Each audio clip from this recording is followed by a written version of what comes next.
We're looking at this incredible view of the City of London, the heart of our nation's capital. But if we'd been standing here 350 years ago, we'd have been staring at a scene of chaos and devastation. London was being consumed by the most catastrophic fire that Britain has ever known. The Great Fire, as we still call it today, was the biggest and most famous fire in our history. It destroyed 87 churches, over 13,000 houses, and caused what would now be £37 billion worth of damage. Over the next 3 programmes, we'll be walking the route of the fire street by street, uncovering new evidence and exploring new revelations, from where the fire really started to how many people really died during the most terrible blaze this country has ever known. Here's what's coming up. In this first programme, we're looking at how a tiny spark turned into a raging inferno. That's 1,000 degrees! We'll explore the human tragedy it unleashed and reveal remarkable new discoveries about the things that Londoners actually lost in the Great Fire. So this is actually discoloured because of the fire? That's right. That's amazing. And as I walk the route of the fire hour by hour, I'll see how it devoured houses and churches, workshops and markets, property and people, searing its way into our national story. This is the Great Fire.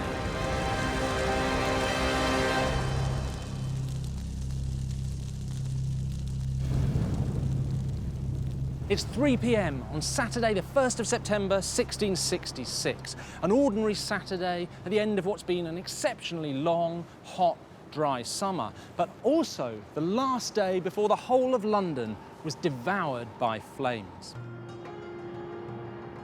And this area, which today we call Monument, would have looked very different. So forget the office blocks, the cars, the Portaloo down there, forget all of this. This would have been narrow little streets full of people going about their business, getting their supplies and shopping in before the whole city shut down for the Sunday.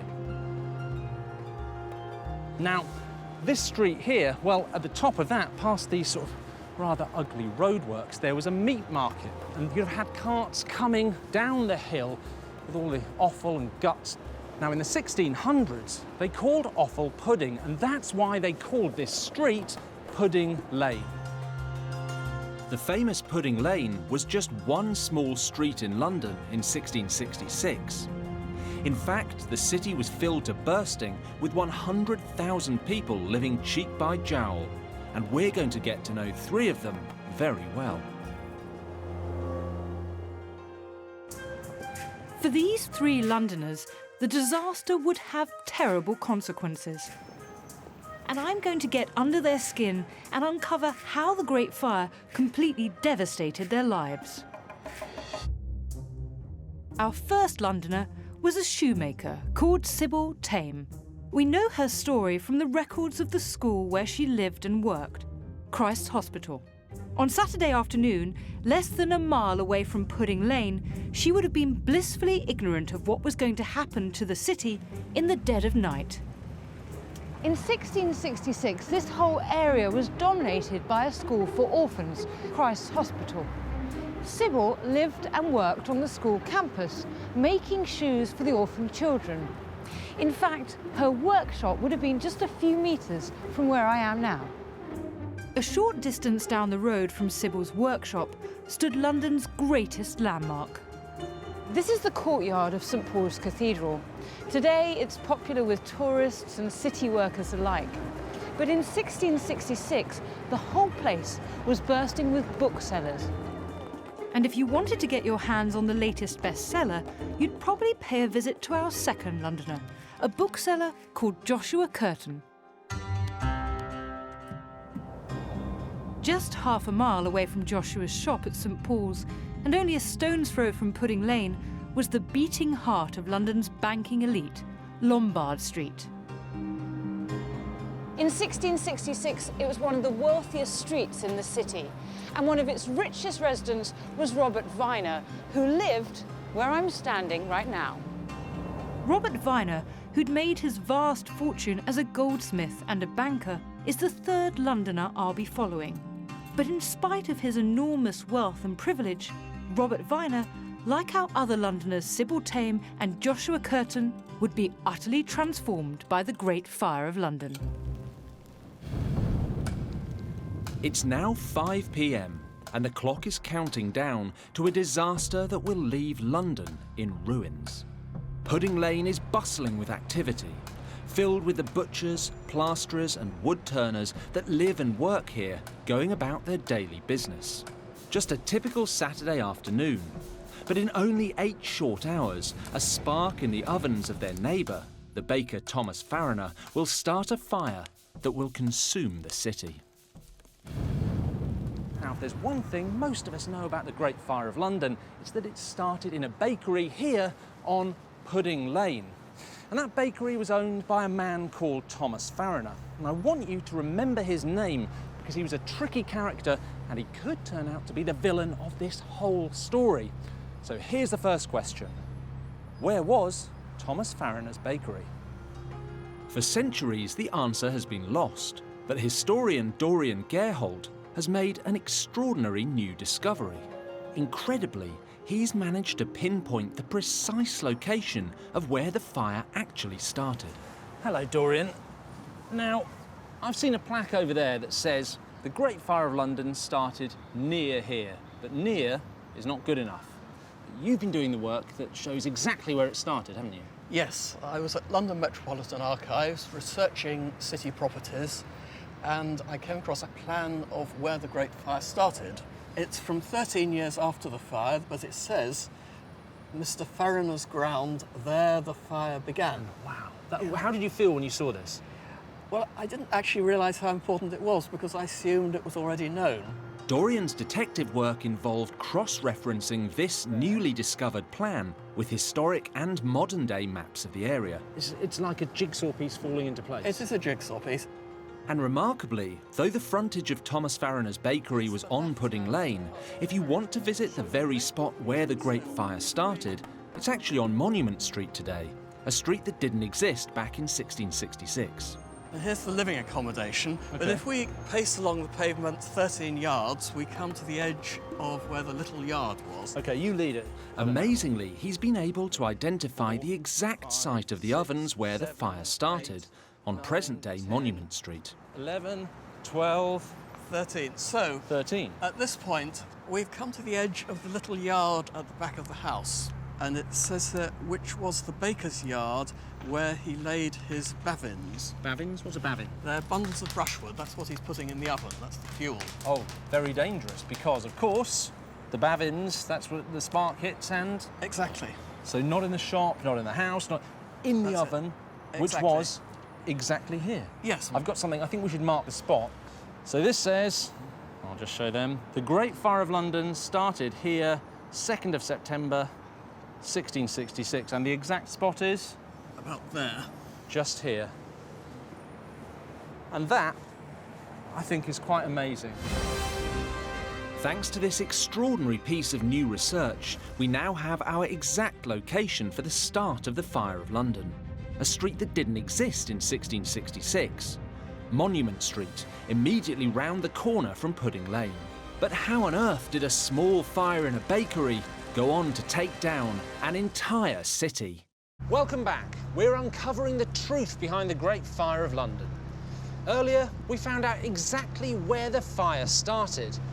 In Thomas Farriner's Pudding Lane Bakery, it's now almost 1 o'clock in the morning on Sunday the 2nd of September. The street is narrow and dark, filled with a mixture of tall, overhanging houses. And as it's the dead of night, the street is empty of people.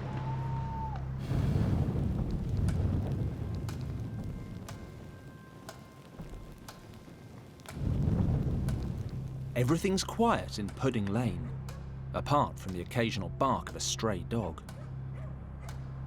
The Farriners finally went to bed an hour ago. Their 23-year-old daughter Hannah was the last to go to sleep after getting a light for a candle. Later, the Farriners would insist that everything was absolutely normal when Hannah went downstairs at midnight and that the fire in their oven was definitely out. But they would say that, wouldn't they? We now believe the most likely cause of the Great Fire was a stray ember which ignited a pile of twigs stored in the bakehouse. Unnoticed, it started to take hold. Thomas Farriner's teenage son and apprentice, also called Thomas, woke up. He realised the ground floor was on fire and immediately woke up his family, who was sleeping upstairs. Trapped by the smoke, their only escape route was to crawl out of an upstairs window and onto a neighbour's roof, raising the alarm at the tops of their voices. This corner of London sprang into life as people around Pudding Lane realised they were facing their most terrifying enemy, fire. The fire began to spread incredibly quickly, and within minutes it had moved from the bakehouse to other parts of the building, with sparks even leaping towards the houses next door. But why would the fire go on to consume the buildings around Pudding Lane so rapidly? These preserved medieval buildings at the Weald and Downton Museum are built just like the houses on Pudding Lane would have been. One of the first things that leaps out at you is how the top floors are extended so that they overhang the floors below.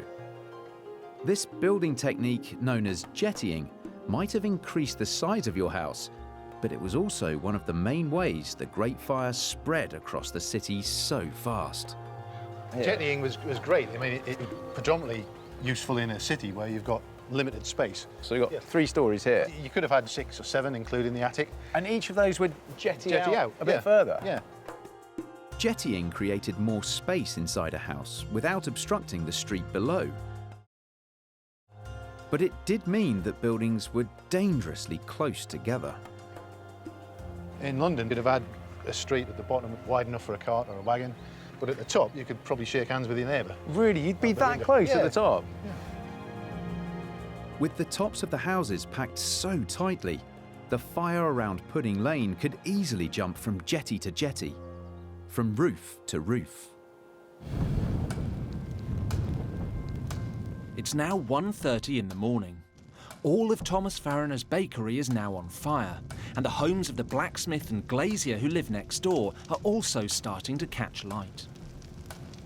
The blaze that started at the Pudding Lane bakery would cause unimaginable damage right across the city, affecting tens of thousands of Londoners. In the 17th century, many of the city's walls were made using a technique called wattle and daub. These were panels of woven wood known as wattle, which were then filled with a mud mixture, the daub. But it was this method of construction that actually helped the houses around Pudding Lane to ignite. At the Exova fire testing lab in Warrington, flammability expert Beth Dean is helping me subject an ancient-style wattle and daub panel to extreme temperatures. You can see the wattle on the inside, the timber. You can also see little bits of straw in there as well.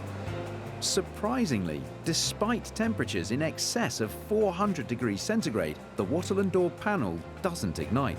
The mud is almost protected. Well, it is. It's protecting that wooden frame on the inside. So it's proving really hard to set it alight. This process is used to test the flammability of materials to modern British standards. And the wattle and daub seems to have passed. The best performance you can get on this test is a Class 1, and it's achieved a Class 1 performance. I mean, there's hardly any damage at all. That's correct. So by today's British standards, this would have kind of nominally passed. That's correct, yeah. It's done really well.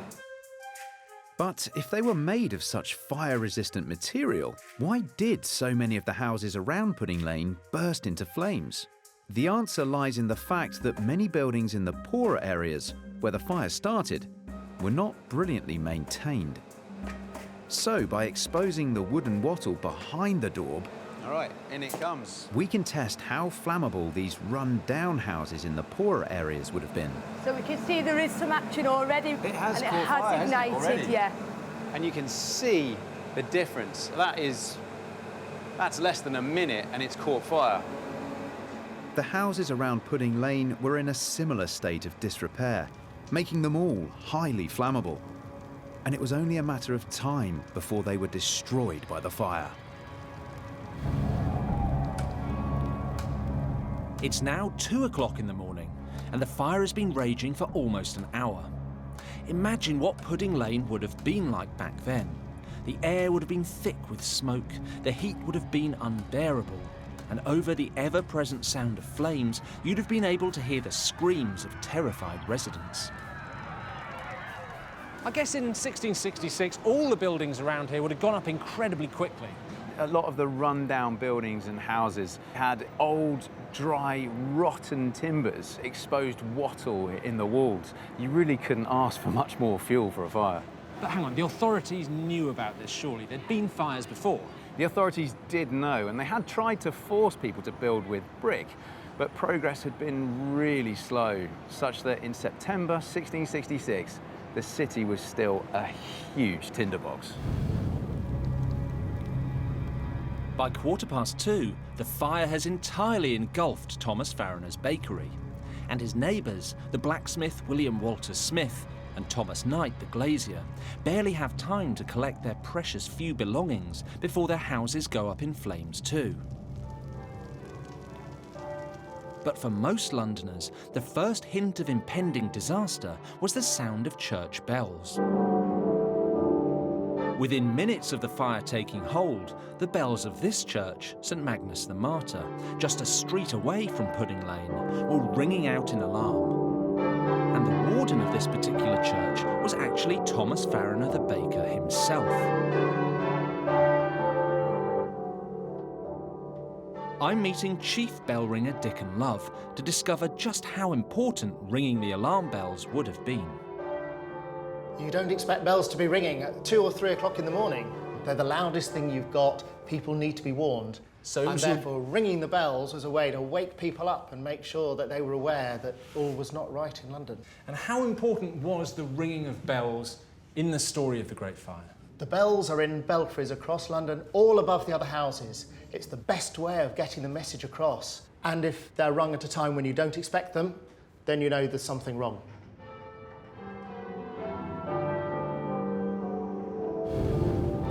It's now just after 2:30 a.m. But did the Londoners we've been following, our bookseller, our banker, and our shoemaker, have any idea about what was going on? We know that disaster was heading their way, but what were they thinking back then in the early hours of the fire?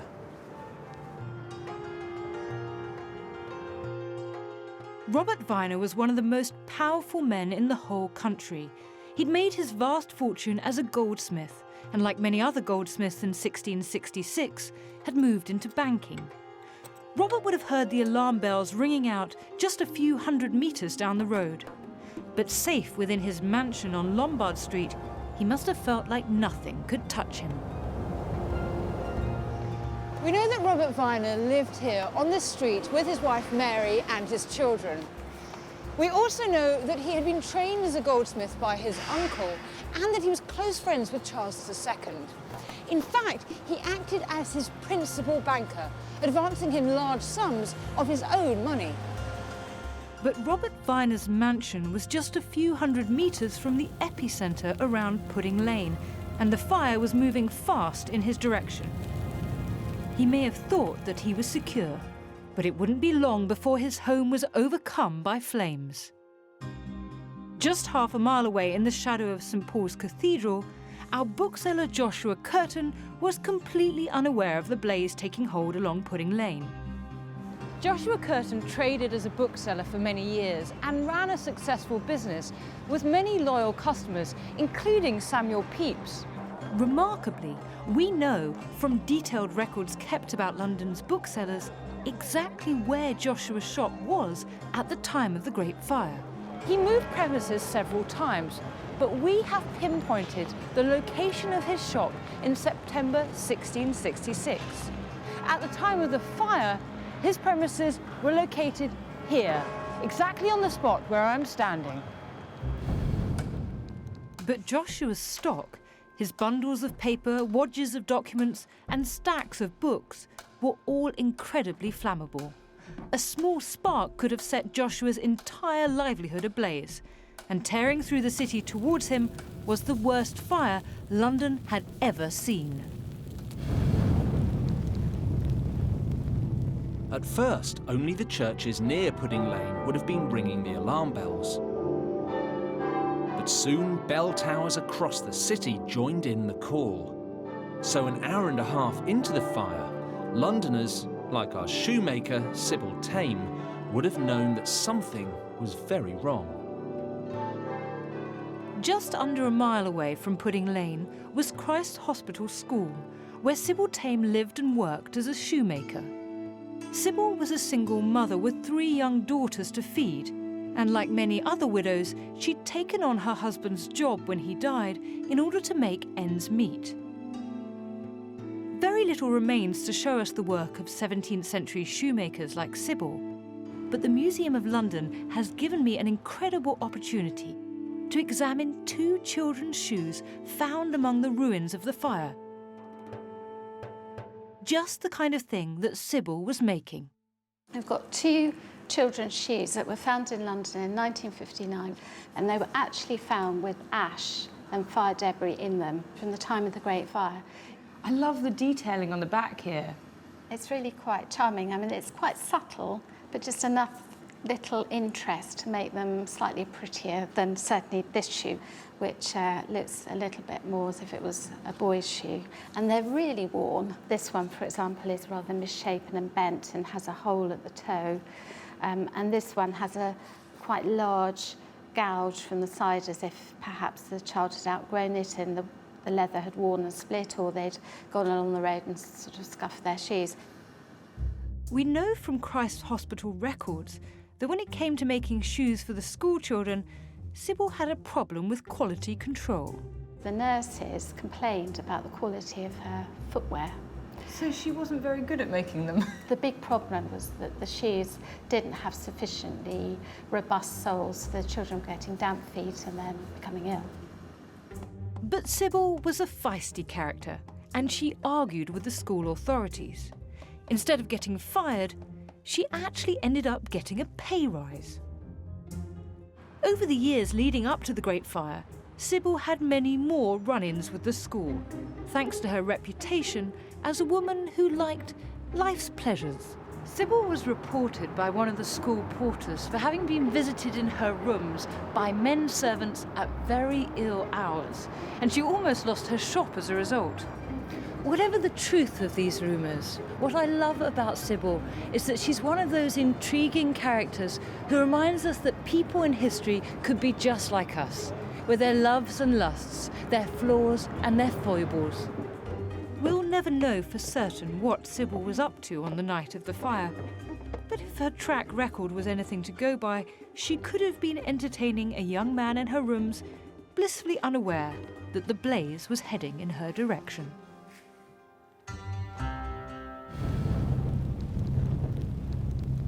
It's now 3 a.m, and whilst 2 of our 3 Londoners were unaware of the extent of the fire, close to its centre, pandemonium was breaking out. There was no fire service to speak of, so instead the streets surrounding Pudding Lane would have been filled with residents using anything they could find to put out the fire. Buckets of water, perhaps even milk, beer or urine. But in spite of their efforts, the Great Fire had already taken 1 life. The Fariner family, Thomas and his 2 children, escaped by climbing out of a neighbour's window. His daughter Hannah was badly burned, but she survived. But what happened to their maid? Well, we know she tried to escape by climbing the stairs to the top of the house, but either terrified of heights or overcome by the smoke, she was overwhelmed by the flames. We don't even know her name, but the Great Fire of London had claimed its first victim. And she wouldn't be the last. After the break, we'll discover what happened when the Great Fire tore through one of the most densely populated parts of the city. Welcome back to the Great Fire of London. The fire has now been raging for almost 2 hours, and the Pudding Lane bakery and several houses nearby have already burned to the ground. It's only really by walking these streets today that you get a sense for just how compact the city was 350 years ago and how easy it was for fire to take hold. We've seen where the first spark began, right here, in the ovens of a bakery on what was Pudding Lane, but is now present-day Monument Street. Neighbours tried to help douse the flames. The fire is already on the move. Embers carried on the wind find their way here to neighbouring Fish Street Hill, where they ignite hay in the yard of a popular pub called the Star Inn. By 3 a.m, Fish Street Hill is ablaze. Ah, fancy seeing you here. Fancy. Now, there'd been fires in London before 1666, right? Yes, we tend to think of it as the first serious blaze, but actually there've been loads of big fires. If you'd said Great Fire of London a few months earlier, people would have thought you were talking about 1212 when there was a huge fire. And what were Londoners' reactions? At first, they don't seem to have been that bothered. We know that from the great commentator on the fire, Mr. Samuel Pepys. Samuel Pepys. I love Samuel Pepys because he's always on about women he fancies, big dinners he's had, and the greatest account of the Great Fire of London. And what he says is that Jane, his maidservant, had woken him up about 3 o'clock in the morning, so about this time, and said there was a fire in the city, and had a look out of the window, decided it wasn't too bad, went back to bed. Pepys, like many other Londoners, was probably thinking that all would be well. But they hadn't counted on how incompetent the man in charge of the city, Mayor Thomas Bloodworth, actually was. In the small hours as the fire was just beginning to take hold, Bloodworth had one last chance to save London before the Inferno became unstoppable. And he blew it. He could have pulled down private houses, created a fire break, but those houses belonged to rich merchants who'd put him in power, and he didn't want to be unpopular. It's always politics. And he said, didn't he, of the fire, a woman could piss it out? Yes, he did. Probably not true in this case. It's probably not true, and also a very bad decision, because it means he's remembered for that dodgy joke as opposed to putting out the Great Fire of London. Well done, Thomas Bloodworth.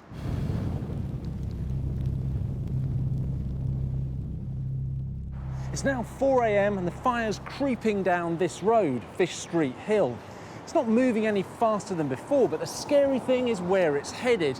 Here, towards the Thames side warehouses. Huge wooden warehouses line the banks of the river, and people live in them. London's poor, sleeping among huge stockpiles of goods. The warehouses were packed to the rafters, full of almost a shopping list of flammable items, paper, hay, and even barrels of tar. These poor London residents were surrounded by some of the most flammable materials imaginable, and they could catch light in an instant.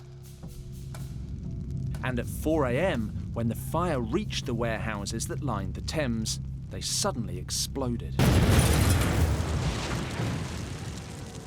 On the first night of the Great Fire, this place must have been absolutely terrifying. You'd have been able to smell the smoke and see tiny flecks of ash in the air. What's even more shocking is that according to eyewitness reports, the materials in these warehouses spontaneously combusted before the flames even reached them. But how could this possibly happen? I want to find out how raw materials can suddenly ignite without flames even reaching them. And flammability expert Beth Dean is helping me conduct a demonstration with this pot of tar. I'm not going to ignite this. We're only going to ignite the wood, and we're going to see if we can make this tar ignite. We're simulating the conditions inside the Great Fire warehouses, which were crammed full of tar barrels.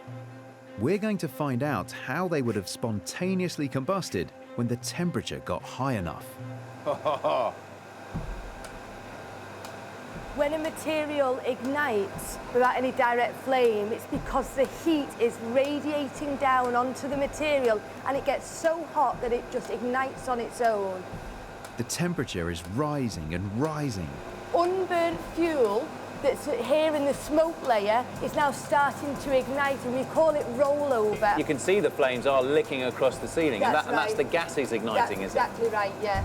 We know ignition is imminent. Oh, yeah, oh, Yeah. boom. Look at that. This is a phenomenon known as flashover.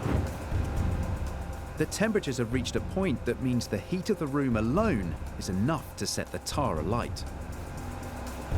That just That just went, that was the tar igniting from the radiation going down onto the tar. Oh my goodness. And the flames weren't touching it at all. It just, because of the temperature, just went poof. Yes. That is scary. And imagine that's one small little glass container of tar. Imagine in 1666 in London, warehouses full of barrels of tar.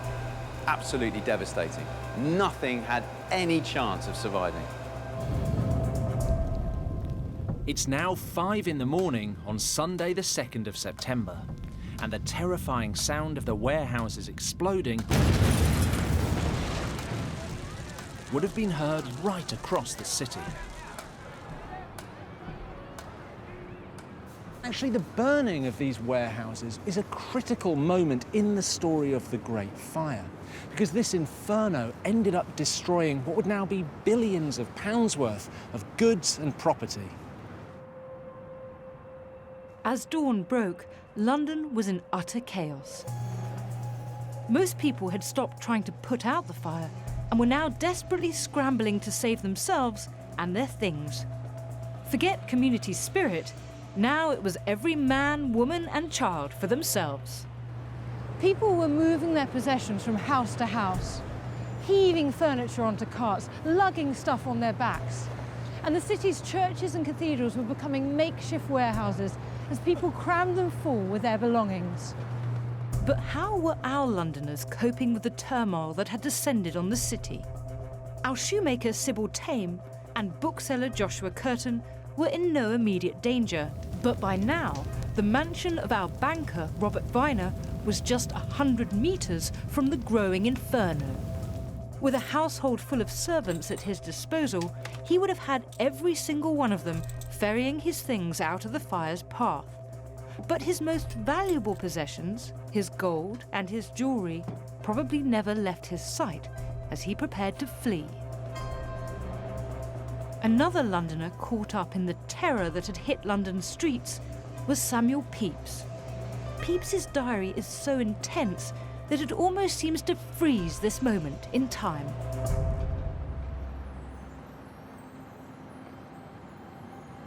Pepys's writing is incredibly vivid. He's really good at capturing those telling details. So he talks of the streets full of nothing but people and horses and carts loaded with goods. He's describing a kind of frenzy. He says they're ready to run over one another. So it's as if they've escaped the flames, but now they might be caught up in a stampede, flattened by the crowd. But it wasn't just the streets. The river was full of boats, being loaded with belongings. In some cases, people were simply flinging their things right into the Thames itself in a desperate effort to save them. For the haves, like our wealthy banker Robert Viner, the Great Fire would ultimately be totally devastating. But already, on day one of the disaster, a few canny chancers with their own means of transport used it as an opportunity to make some hard cash. The cabbies and delivery men of the day could make an absolute killing ferrying rich people's things out of the fire's path. And with everyone desperate to get out, prices could be daylight robbery. Rich merchants paid the equivalent of £30,000 to have their things moved to safety. By 6 a.m, London streets were a gridlock with carts, coaches and crowds of terrified people pushing past each other to get their possessions away from the flames. These Londoners knew that if they lost their belongings, it would completely ruin their lives. There was no insurance to speak of, so if their things went up in smoke, that was it. Hidden away at the National Archives in Kew are some remarkable documents that reveal just how devastating these losses could be. And Professor Vanessa Harding is taking me through them. These are petitions to the King for some kind of financial relief or support. They detail everything from a map maker who lost all his stock in the fire to a chaplain whose church was razed to the ground, and countless wealthy people reduced to abject poverty. The one we have here is a petition from Sarah Crafts, a widow, I mean, clearly she's been somebody who had an income from property, and now she's saying that having lost all of this, she and her children can no longer survive. I mean, indeed, she says she's been reduced to great extremity, being now enforced to turn servant and to work hard for a poor livelihood. So that's quite a fall, to go from being somebody who owns a great estate to being a servant. Sarah Crafts wasn't the only person to lose everything. The records reveal that hundreds more were left with nothing. But little hard evidence remains of the things that these Londoners actually lost in the fire. But a few years ago, a team of archaeologists were digging under St Bart's Hospital when they found something fascinating.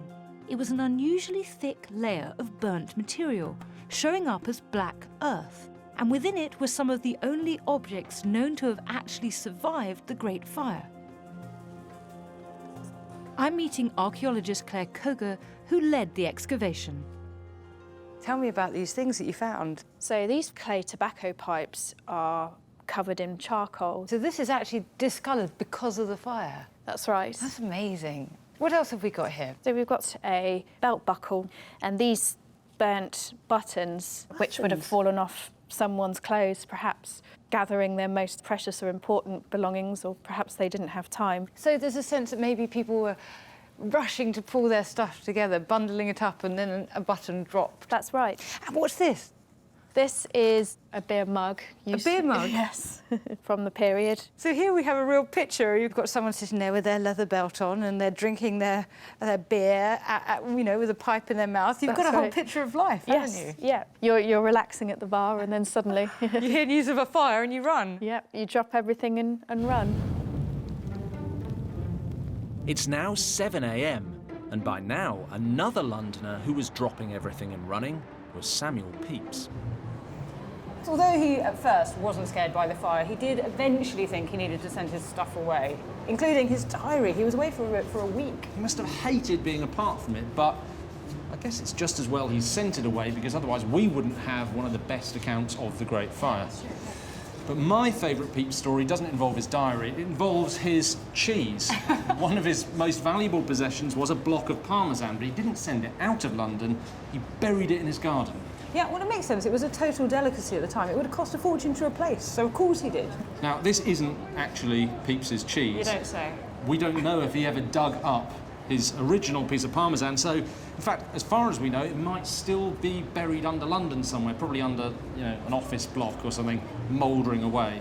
It probably tastes quite nice by now. By 8 a.m, the fire has been burning for 7 hours and has grown into an unstoppable blaze. The scale of the devastation is immense. It's demolished several churches, dozens of warehouses, and countless businesses. It already covers a vast area and it's destroyed more than 300 homes.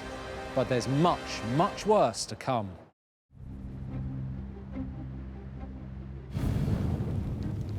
We're now almost 8 hours into the Great Fire, and daylight is revealing the devastation. Here at the Thames Street waterfront, the warehouses are burning fiercely. The writer Samuel Pepys takes a boat along the Thames and he notices the fire seems to be carried on the wind. It's killing the pigeons that Londoners keep for food. Pepys writes in his diary, "The poor pigeons I perceive were loath to leave their houses, but hovered about the windows and balconies till they burned their wings and fell down." We know that other writers commented on the same thing. Strong winds and the unusually hot, long, dry summer. But what none of them realised was that these conditions were creating the perfect opportunity for wildfire. Even with today's state-of-the-art equipment, a fire backed by a strong wind can be a nightmare scenario for any firefighter.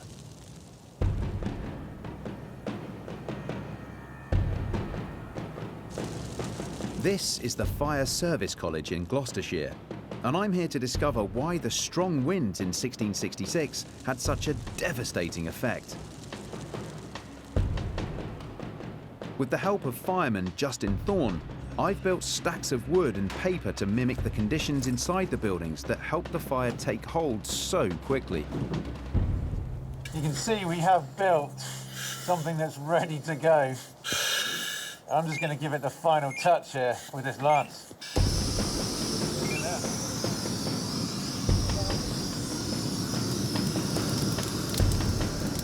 Within seconds, we've created our very own micro-inferno. Look at that go already. Can we have a look and see how hot that is?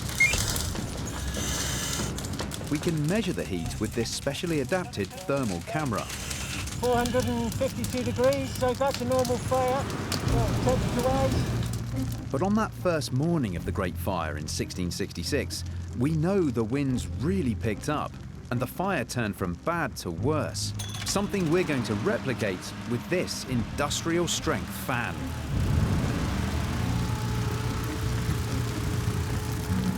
Wow! That has happened so quickly! The fan on it, it's changed. It's almost a completely different fire now. That is unbelievable! The oxygen from the wind acts as fuel for the fire, and in just 2 seconds, the temperature has jumped more than 500 degrees. That's gone straight up. Right, so what are we looking at? We're looking at 1,000 degrees. That's 1,000 degrees! 1,000 degrees. That's happened almost instantaneously. The heat of this is absolutely phenomenal. It's almost like it's a flamethrower. Yeah. Wind-driven wildfires like this are still an enormous challenge to firemen today. And it's terrifying to imagine what it must have been like in London 350 years ago. So how would you tackle a fire that's wind-driven like that? It's almost impossible. The amount of resources that you'd need, you're literally going to have to stand back and you're going to have to wait for the conditions to change. I'm quite shocked at what I've seen here today. The devastating effect that wind has on a fire, making it almost impossible to put out. But think back to 1666 and the wind that was blowing, similar to the wind we created here today. It more than doubled the temperature of the fire. And with the primitive equipment available, it made tackling the fire a losing battle.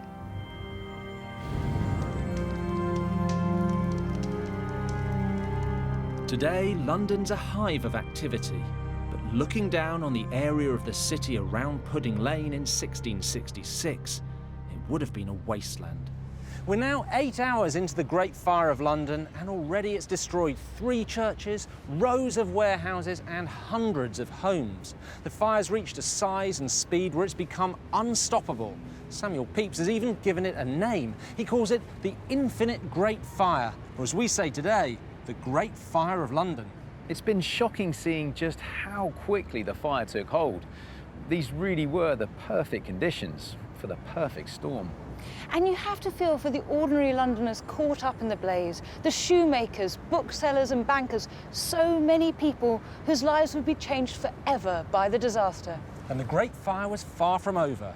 Join us next time to find out how the blaze became an inferno and annihilated some of Britain's greatest buildings.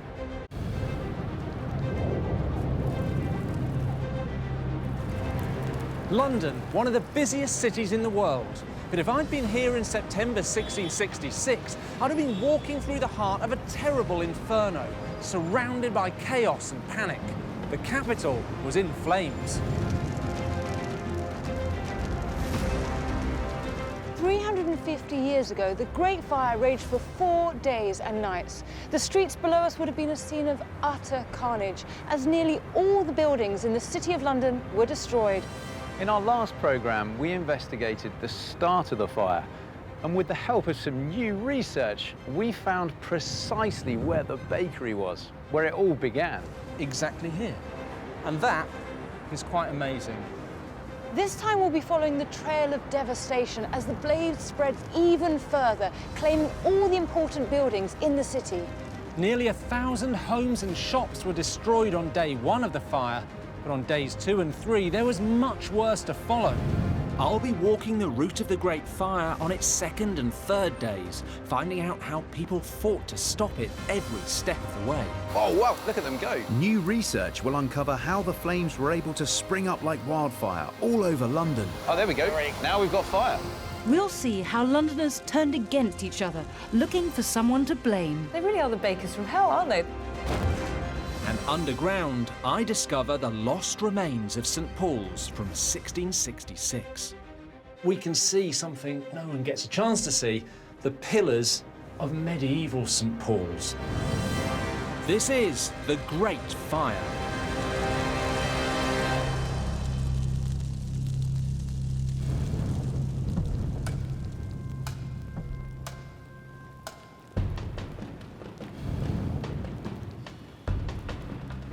The fire began in the Pudding Lane area in the early hours of Sunday, September the 2nd, 1666, and quickly spread south, devouring the poorer areas and the quayside. But now, on Monday, the second day of the fire, it's moving here, towards Gracechurch Street, one of the most glamorous parts of the city. Gracechurch Street is wiped out within a few hours, and the fire keeps heading north, towards the heart of the financial district, Lombard Street and the Royal Exchange. If they go up in flames, London's economy is in serious trouble. Susanna and Rob are exploring how Londoners from every walk of life were caught up in the flames. People are in a state of panic. The city's in chaos. And here at Newgate, one of the 7 London gates leading in and out of the city, there are huge bottlenecks as people desperately attempt to flee the Inferno. Early on Monday, all entrances to the city are closed to incoming traffic to help more people to escape.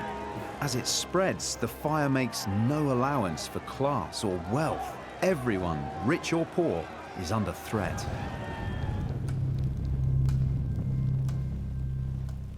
Across the series, I'm following 3 Londoners, a bookseller, a shoemaker and a banker, all living in different parts of this great city. On Monday early afternoon, the flames are reaching wealthy Lombard Street, and our first Londoner is now being caught up in the raging fire. The narrow, twisting road made it easy for the fire to burn towards his elegant residence.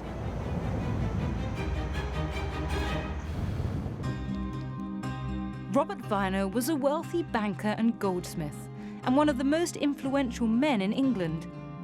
Friends with the king, he even made some of the famous crown jewels. His home was now in serious danger. Viner, ever the cautious banker, took action 24 hours before the fire reached his house in Lombard Street. He had his business papers, jewellery and cash moved out of his house and taken to be stored over 20 miles away at the King's Palace at Windsor Castle. In a terrifying couple of hours, Viner lost his home, business and his entire neighbourhood. The only comfort was knowing that at least his family was safe. He also managed to save his jewels and his documents holding details of the many debtors who owed him money. But the Great Fire wasn't done with him yet. Rich Londoners like Robert Viner had the most to lose, but they also had the cash to pay other people to get their stuff out of harm's way. Now, not everyone was that lucky. Poorer people just had to grab whatever they could in their arms or stick it on a cart and flee. It would have been absolute chaos, people running in every direction, trying to save themselves, trying to save their belongings, as behind them, the fire spread remorselessly, swallowing up homes and swallowing up businesses. North of Lombard Street, just 7 streets away from where the fire started, was the financial and commercial heart of London, the Royal Exchange. Now, in a matter of moments, it too was consumed by the fire, and 3,000 merchants, selling everything from Chinese silks to gold cloth and jewels, had their livelihoods destroyed. For a while, a strange and exotic smell is rising up from the crypt here. And that's because this is where the East India Company keeps its huge stocks of very expensive spices. And that smell, which is sticking to the back of people's throats, well, that's all of their pepper burning. I want to know why the destruction of the Royal Exchange on Monday afternoon was such a devastating blow for the city. So I'm meeting Professor Ronald Hutton, who's an expert in the period. Ronald, here we are in the Royal Exchange. What would this place have been like in 1666? Think of a mixture of a gigantic shopping mall, a gigantic stock exchange, and a gigantic business park. And surrounding it, one of the great manufacturing areas of the land, especially for luxury goods, high-quality produce. It burned down in the Great Fire. What was the effect of that on London's economy? It's the place to which everybody comes to move money and goods around in London and the nation. And was it just London's rich who were affected, or was it the poor as well? The Royal Exchange is the motor of the economy, and the economy affects absolutely everybody. The poor lose their jobs, and the economy takes a spin dive, just as the rich lose their capital. So it's everybody. Just imagine at the present day, the Bank of England, the stock exchange, and most of the merchant banks all going up in smoke in a day, and you have some sense of the impact. So the jobs and the produce of the poor are on the line, as well as the money of the rich. Monday, the second day of the fire, has come to an end. By nightfall, scraps of scorched silk travel on the strong wind 30 miles west to Beaconsfield, and smoke spreads 50 miles to Oxford.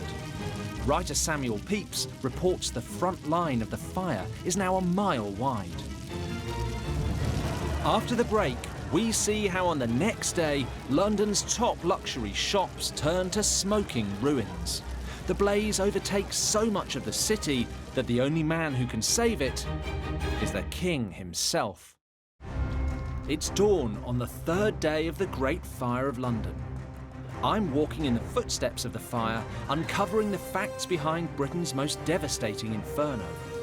The first 2 days, Sunday and Monday, destroyed almost half of the city's buildings. But worse is to come. It's now morning on Tuesday the 4th of September, day 3 of the Great Fire, and the day it's destined to cause its most terrible damage. The fire keeps heading remorselessly westwards, blown by the powerful wind. At dawn, it came here to Cheapside, the city's most fashionable road. This was the capital's top high street, packed with traders, merchants, and famous taverns. In 1666, just like today, this street, Cheapside, was full of shops. In fact, the name cheap comes from the Old English word meaning market. And as well as being the centre of London's jewellery trade, this was also its busiest shopping area, with a thriving market selling cheese and butter and herbs and fruits, both here and in neighbouring side streets. But early on Tuesday morning, no one's shopping here. All they want to do is save their lives and possessions before the fire gets to them. From St Paul's, our second Londoner, bookseller Joshua Curtin, can actually see the blaze approaching. He's rapidly packing his entire stock of books to take them to safety. The fire's now completely out of control, with around 100 houses going up in flames every hour. Buildings are burning in all directions, and eyewitness accounts tell us the wall of fire is over 30 feet high. Having started in the very south of the city and spread west to Cheapside, the fire's also now reaching the north side of the city wall. It's now 6:30 a.m. on Tuesday, the third day of the fire. Cheapside is fully ablaze, and by the Thames, the fire's coming ever closer to the Temple. On the previous day, Londoners lost an important battle on the riverfront when it advanced towards Blackfriars. Here at Queen High, there would have been absolute chaos. Up there, you'd have seen people fleeing the city with their belongings in their arms or on carts, while down here, others would have been running desperately to the river to gather water in a futile attempt to put out the flames. And remember, all this could have been avoided. The city's Lord Mayor had the chance to stop the fire in its first few hours, but instead of action, he said a woman could piss it out. Now people desperately needed someone to get things under control. Step forward this man, the King, Charles II. Charles takes charge and orders 8 command posts to be set up on the western side of the city, where the fire is rapidly headed. Each is responsible for protecting its local area. As the Inferno spread across the city, the king and his brother, the Duke of York, took a boat downriver here to Queenhithe, and they threw themselves into tackling the blaze, passing water buckets, helping to operate primitive fire engines, and inspiring the firefighters. And we know from eyewitness accounts that this really impressed the king's subjects, which was good news for Charles because he needed his people on his side. By the time of the fire, Charles had been king for 6 years, returning the monarchy to England after his father, Charles I, was beheaded in 1649. But in these 6 years, he'd only really proved himself in the arts of gambling and womanizing, entertaining his mistresses and drinking buddies here in the undercroft of the banqueting house. Scandal followed scandal. He would have been a tabloid editor's dream. Now, I loved Charles. There never seemed to be a dull moment when he was around. He might not be the sort of person you'd want to hang out with your daughter, but you'd sure as hell have a good time. But that wasn't exactly the mood in 17th century London. A hedonistic party animal, always looking for fun, wasn't what people wanted in a king. They wanted someone whose finger was on the pulse, someone who could give the country what it needed. He'd certainly failed a year earlier when London was struck by a devastating plague. Charles's response wasn't to stay and help. Instead, he packed up his things and left the city. Charles's behaviour during the plague was widely criticised, and by 1666, his reputation was at breaking point. So when the Great Fire came along, rather than leave London and issue orders from afar, he decided to stay and fight, seizing it as the PR opportunity of a lifetime. This was Charles II's chance to show himself as a man of action who put his people first. It's still early in the morning on the 3rd day of the fire. The blaze is ferocious and continues to grow in all directions. By 7 a.m, the fire's moved further north, and already some of the city's most magnificent medieval buildings have been destroyed, some of them more than 300 years old. Grocers' Hall is in ruins, Drapers' Hall is gone, and then the fire reaches here, Merchant Taylors' Hall. These buildings were some of the most sumptuous in London and belonged to livery companies, incredibly wealthy organisations that were key to London's business life. Livery companies were trade and craft guilds, and they originally existed to make sure that only members of a particular company could practice a particular trade. So, for example, if you were a member of this company, Merchant Taylors, then you could work as a tailor and make clothes. Because of their vast wealth, the livery companies also lent money to the king, which gave them even more political influence. When they go up in flames, the city's economy suffers another great loss. As the fire devoured the buildings that were the lifeblood of the city, people desperately tried to fight the flames, but the fire seemed to leap ahead of them.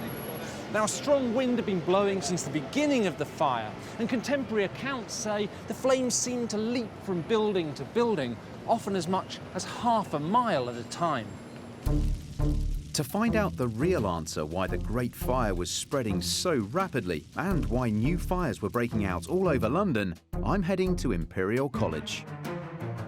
One of the world's most renowned fire specialists, Dr. Guillermo Rain, has been doing brand new research about the connection between wildfires and the Great Fire of London. From studying wildfires, forest fires, we know that in the presence of a wind, when the flames are very large, the production of embers become a major source of fire spread.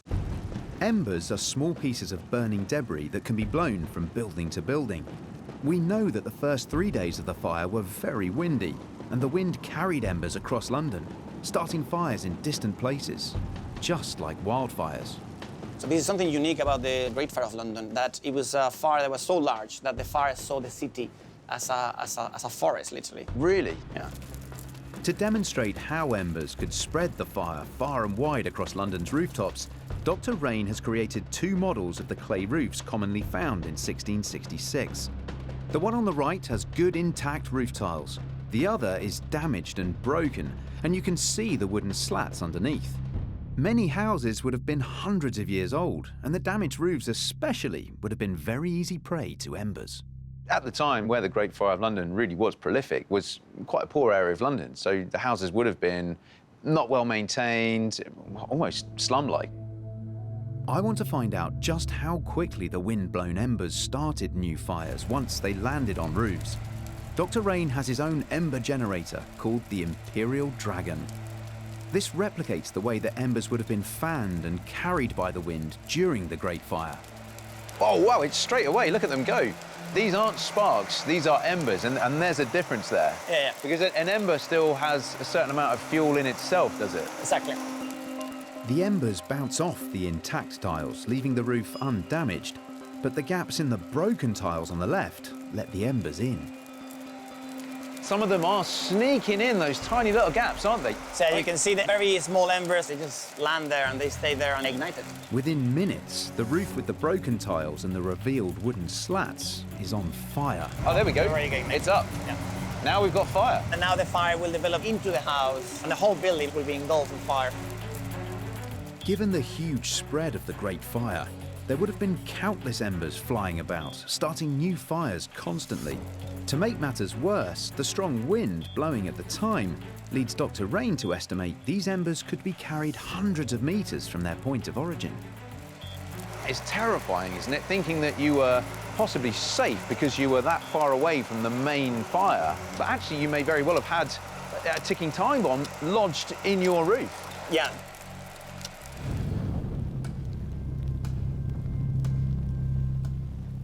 It's now noon on day 3 of the Great Fire, and eyewitnesses tell us that the city is covered in a huge cloud of smoke. In fact, if you can see the sun through it, it looks as red as blood. The King's brother, the Duke of York, has set up a command centre here at Bridewell, but already embers are falling all around him.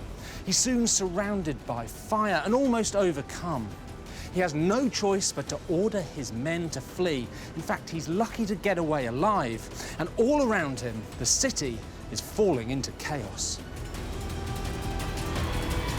But the Duke of York was a trained soldier and well used to dealing with extreme situations. Your everyday Londoner, however, was not. Families were caught up in a living nightmare, and by the 3rd day of the fire, the city was in a frenzy of madness and hysteria. One witness says he saw women and children shrieking in fright, and people running around like distracted creatures. Another account says that Londoners were seized with dread. What I find amazing from looking at these images and reading survivors' accounts is that people don't seem to have behaved any differently to the way that we would do now. We know of individuals even refusing to leave their houses, and others whose brains just seem to shut down, leaving them helpless against the flames. Dr. Sarita Robinson has been studying people's reactions to traumatic experiences. This is a case of what we would call cognitive paralysis, and this is when people become so overwhelmed by what's going on around them that they can't actually process the information and form a rational behaviour, and therefore we just grind to a halt. There's actually one story of an 80-year-old watchmaker who sits in his workshop and refuses to leave. In fact, they find his bones with his keys.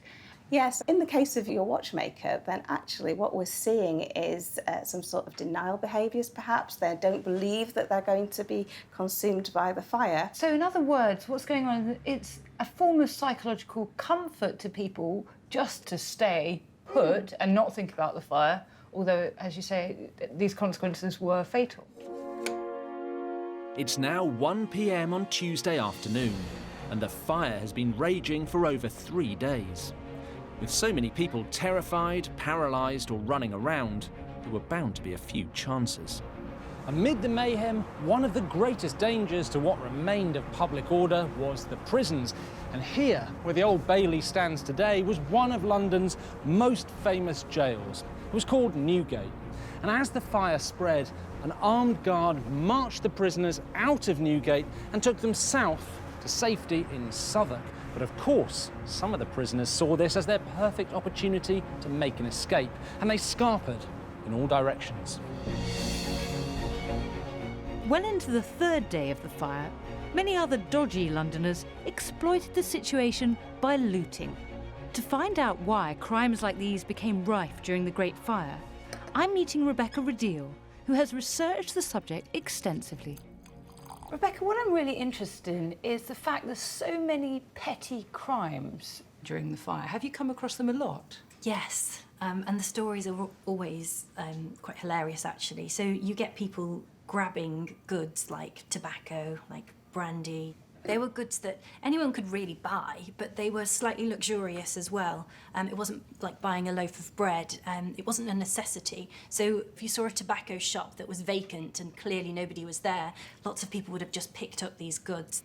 So it's like the London riots, isn't it, where people were sort of helping themselves? Yeah, order has broken down so much that they don't think that they're going to get caught, because actually the maximum punishment for stealing anything over a shilling was death. If there were a vast quantity of people committing petty crimes, how were the authorities going to deal with it? You can't round up the whole of London. No, you can't. So what they did instead was a proclamation was issued on the 19th of September, which basically said, if you've taken anything, whether intentionally or not, just drop it off at Finsbury Park and we'll say no more about it. The looters might have got off lightly, but these were extraordinary times. In such terrible circumstances, who's to say that we would have behaved any differently? It's now 1:30 p.m. on the third day of the fire, and desperate Londoners are trying new methods to halt its progress. They start using gunpowder, but in other parts of the city, the fire rages on. After the break, we'll be heading to St Paul's Cathedral to find out just how incredibly hot the Great Fire got. So hot, it even brought down the House of God. We're exploring the Great Fire of London, uncovering its secrets and feeling the heat behind the most terrible blaze in British history. I'm walking the route of the fire every step of the way, tracing its trail of devastation through the city from east to west. It's Tuesday, the 4th of September. The third day of the fire. By the afternoon, the blaze reaches Ludgate Hill, encircling the area at the top, the spiritual heart of the city. Here at the top of Ludgate Hill is the most significant building in the whole city. More important than the livery company halls, more important than the Royal Exchange. It's London's very own cathedral, St Paul's. And on the third day of the fire, the flames are getting closer and closer. The old medieval St Paul's had been standing for almost 600 years. That's longer than the rebuilt St Paul's we have today. It was not only a place of worship, but also a bustling hub for business. At the time of the Great Fire, St Paul's was the centre of England's book trade. Joshua Curtin was a well-known bookseller who counted Samuel Pepys among his customers. He'd been trading for many years and had a booming business.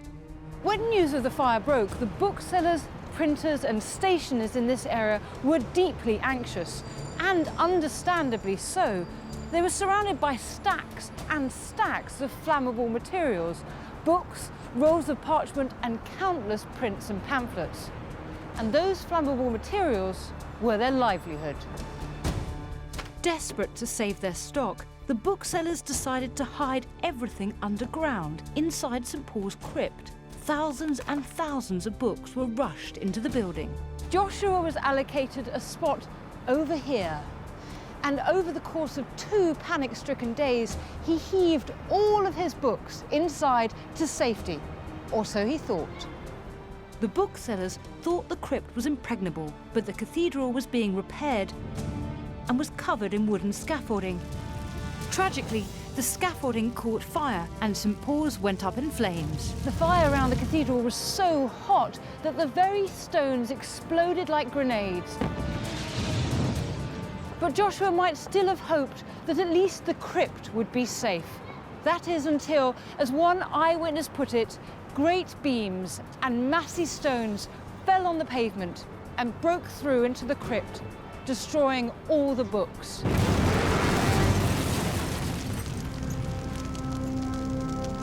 Curtin had lost everything. With the great cathedral now in flames, our third Londoner is also within reach of the fire. Living only a few streets away at Christ Hospital School, Sybil Tame will soon need to take her daughters to safety. Everywhere around here, buildings are on fire. St Paul's School, that's burned to the ground. Stationers' Hall, that's burned to the ground. The Royal College of Physicians at Amen Corner, that's burned to the ground.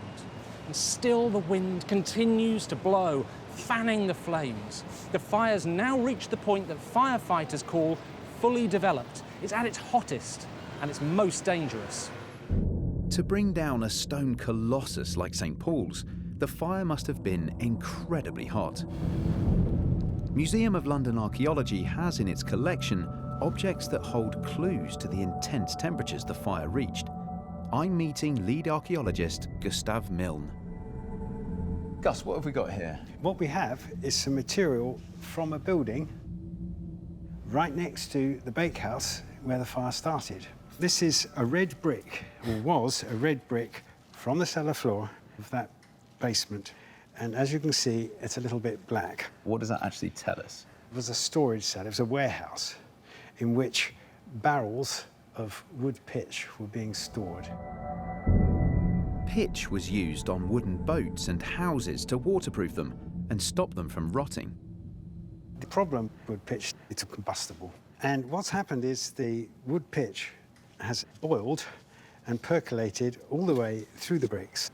So for pitch to have melted then? That's at least 250 to 300 degrees. Also discovered in the storage cellar were barrels with distorted metalwork, which points to even higher temperatures. For the bottom of the barrels to be carbonised like that, you'd have to have a temperature about 700 degrees. Oh, wow. We've quickly ramped up temperatures there. Yes, yes.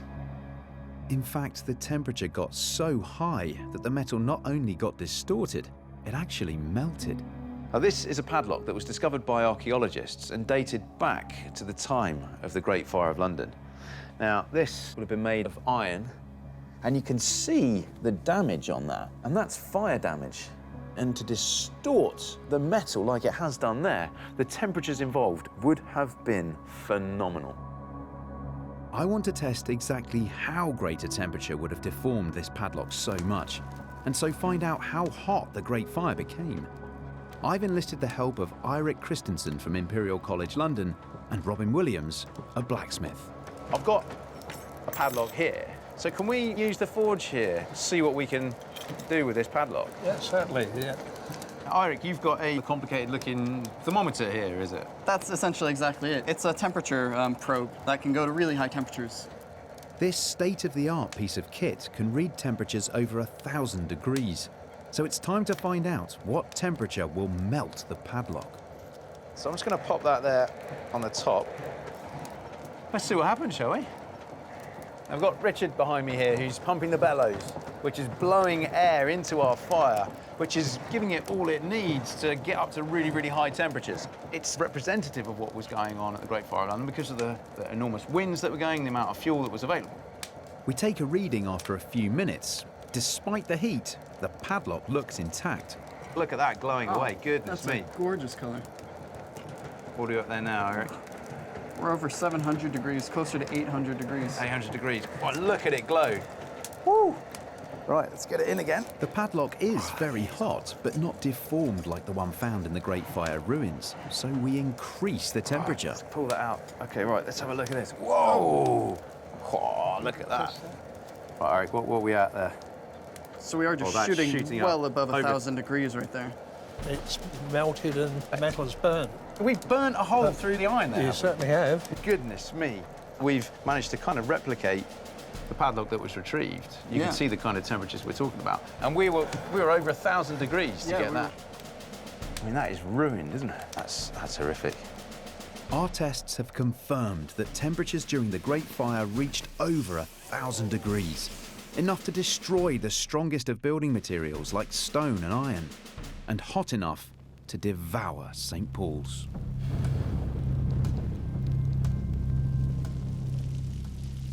When St. Paul's burned down, the air was so hot, a local thunderstorm broke out and lightning sparked above the blazing building. The fire now claimed 2 more official deaths, one an old lady and another an elderly man who risked the flames to get a blanket. It took less than an hour for the cathedral to be gutted, and it must have been terrifying to see, as though London were the target for the wrath of God, which is actually what people believed.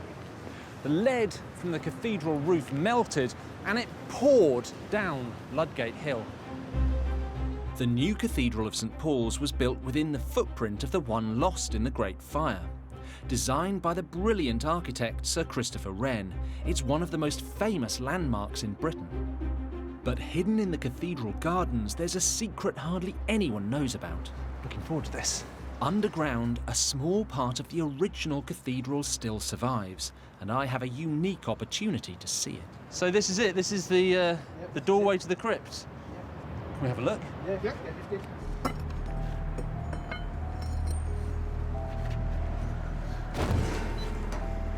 Underneath this manhole cover are the last fragments of the original crypt from 1666, and apparently no one's been down here for decades. So actually, when you look down there, it's pretty dark and grim and looks a bit musty, but, well, let's see for myself. Ooh. Oh, God, it's a bit of a tight squeeze to get down here, actually. Oh. Wow.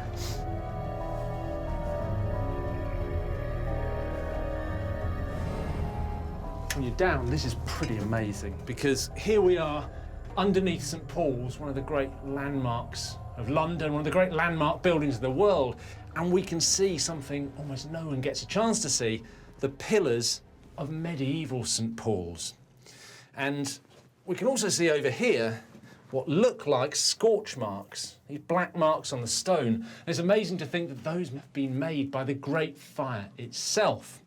But what you've also got to imagine is London's booksellers and Joshua Curtin placing their stock down here while the Great Fire was building, hoping against hope that all of their books, which were their livelihood, were going to be safe. And then think of them back on street level as the flames were, eating the city around them, hoping that all of their precious stock down here was going to be safe.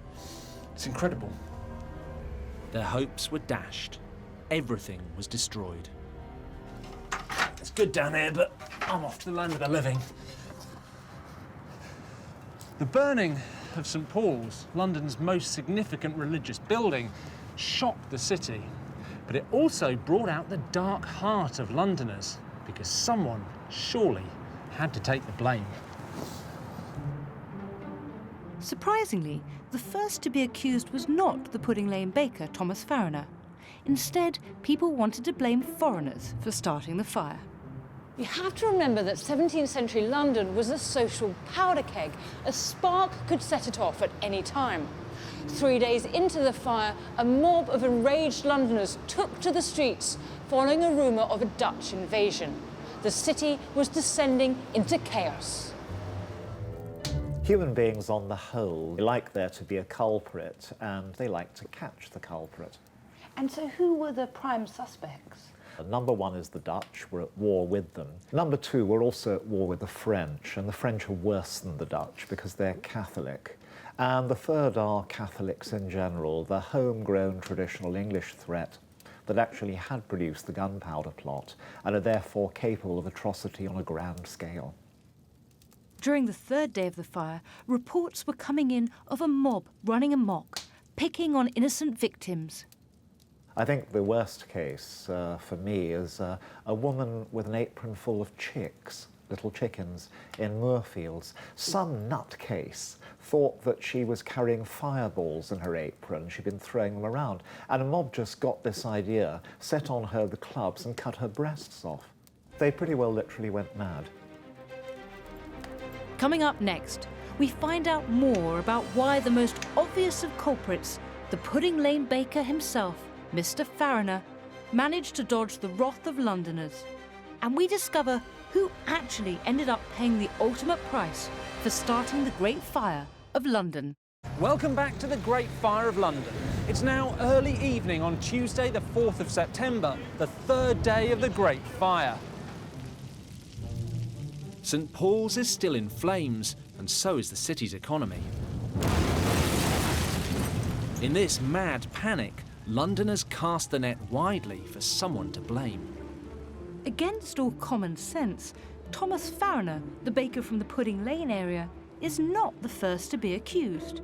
And when he finally has to answer for himself, he quickly points the finger at someone else. Thomas Fariner turned out to be a master at passing the buck, and you can imagine his delight when the authorities began turning up the heat on a 26-year-old watchmaker's son from Normandy called Robert Hubert. Hubert was French, he claimed to be Catholic, and like many terrified foreigners, he was fleeing the country when he was caught. None of that boded well, but the thing that really damned him was when asked about who started the Great Fire of London, he confessed. It wasn't long before Robert Hubert was on trial and facing the death penalty, and Fariner was off the hook. Amazingly, a record of Hubert's trial still exists. It's kept here at the London Metropolitan Archives, and I've been granted special permission to see it. Dr. Jacob Field is a specialist on this period and knows all about poor Robert Hubert. Jacob, what do we have here? So we have a document here, 350 years old, which is the original trial record of the case against Robert Hubert, the man accused of starting the Great Fire of London. Well, what does it say? So it says here, in Latin, which was used in legal records at the time, that Robert Hubert, lately of London, a labourer, diabolically, voluntarily, maliciously and feloniously started the Great Fire by putting a fireball through the window of a bakery on Pudding Lane. Why did he confess? Well, this is where the story becomes quite sad and a little tragic. Robert Hubert was someone who was mentally unbalanced, and it's very likely that he did it for attention. But if, at a distance of 350 years, you can judge that he probably wasn't in a fit mental state to give a confession like this, why did they believe him? Well, really, they were looking for someone to blame. And also there was another figure who stood to gain by this confession. So have a look at the signatures under the indictment. And these are the people basically saying that this is true and this is what happened. So whose names do you see there? Thomas Fariner. Thomas Fariner, the baker. Yes, this is Thomas Fariner, the elder, baker who lives on Pudding Lane. And if you look at some other names, who else do you see? We've got Hannah Fariner and Thomas Fariner Jr. So the whole Fariner family is testifying against him. So, that's right. So all of the Fariners are basically coming to court and saying, we had nothing to do with this. There's no way it's our fault that the fire started. And this man, Robert Hubert, started it all with throwing a fireball through our window. So they're behind this miscarriage of justice. They really are the bakers from hell, aren't they? They don't come out of this well at all. Robert Hubert paid the ultimate price and was hanged at Tyburn Gallows on the 29th of October, 1666. The Great Fire of London had claimed yet another victim. So who'd have thought the Fariners could be so evil? Yes, they must have thanked their lucky stars that poor Robert Hubert was so mentally disturbed that he confessed to starting the fire. And just because they'd signed the indictment didn't mean they'd actually witnessed anything. No, it just meant that they were trying to escape being blamed for starting the blaze. They got away with it scot-free. With St Paul's crumbling in flames, the fire now gets as far as the law courts at Temple. This is over 1.5 miles from the Pudding Lane area where it began. The fire just keeps spreading. But now the fire's coming towards me, heading west along the Strand.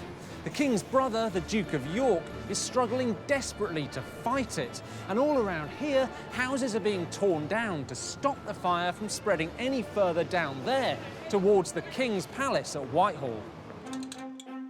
We've already seen our banker, Robert Viner, and our bookseller, Joshua Curtin, watch their homes and businesses go up in smoke and flames.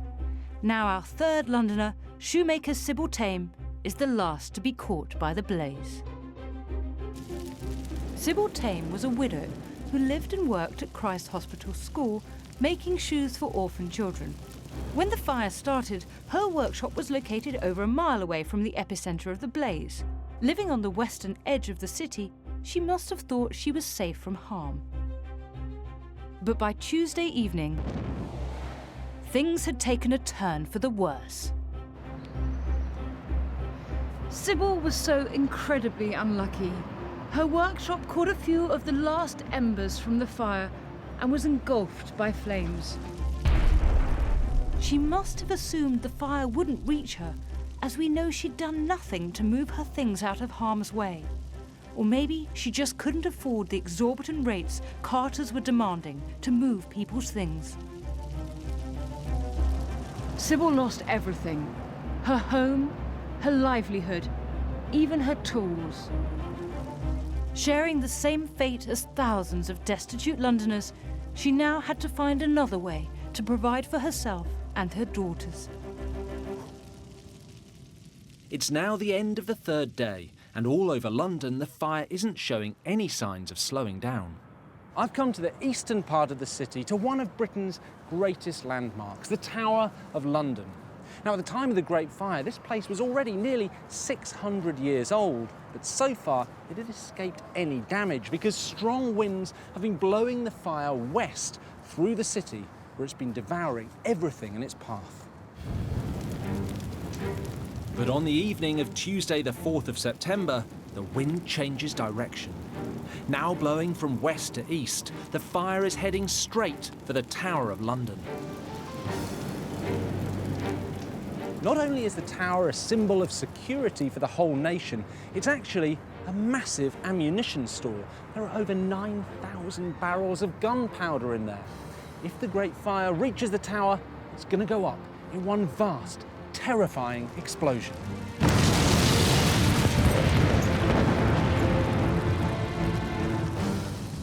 For Londoners, this has been the worst day so far. Their beloved city is being consumed before their eyes. It's been incredible to see the temperatures the Great Fire reached. And you really have to feel for those ordinary Londoners whose lives were ripped apart by the fire. No one seemed safe. But the Great Fire isn't done yet. Join us next time to find out how it changed Britain forever.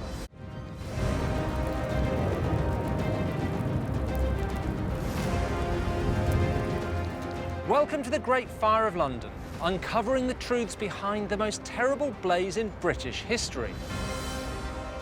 We're following in the footsteps of the flames and witnessing the devastation the fire unleashed on the capital. 350 years ago, the flames raged for 4 days and nights through those streets behind us. The blaze burned down nearly all the buildings within the city walls. It destroyed homes, livelihoods, and lives. Over the last 2 nights, we've already established exactly where the blaze began. We've followed in the footsteps of the fire, and we've witnessed great buildings fall as the fire spreads through the city, from the area around Pudding Lane to St Paul's. Now, in this programme, we'll find out what ultimately stopped the Great Fire of London and how the city rebuilt itself from the ashes. Tonight, I'll be investigating how many victims died as a result of the fire. Can we really trust the official records? The official death toll is just half a dozen people, and to me that is absolutely ludicrous. I'll be examining the desperate measures taken to fight the blaze. Oh, there it goes again. That's hot.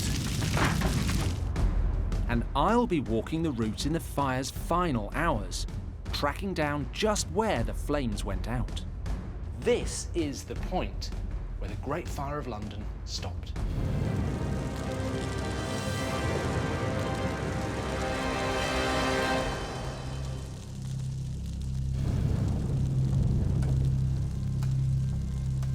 dawn on September the 5th, 1666.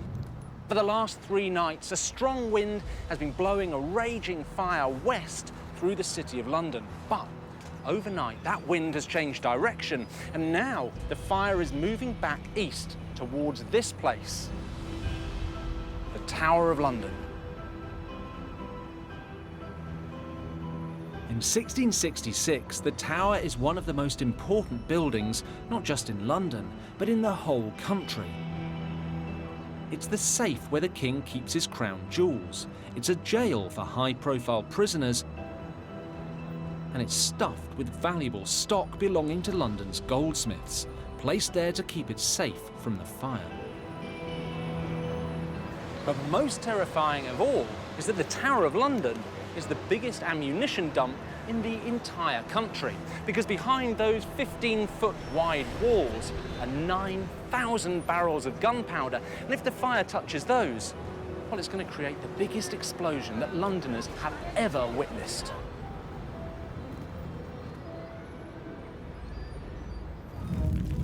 So far, nothing has been immune from destruction. By Wednesday, the city has been on fire for 4 days. From the Pudding Lane area, the fires raged towards the Thames, destroying homes and warehouses before burning the financial centre of the city to the ground, including the Royal Exchange. And then, on the 3rd day, London's most famous building, St Paul's Cathedral, was wiped out by the flames.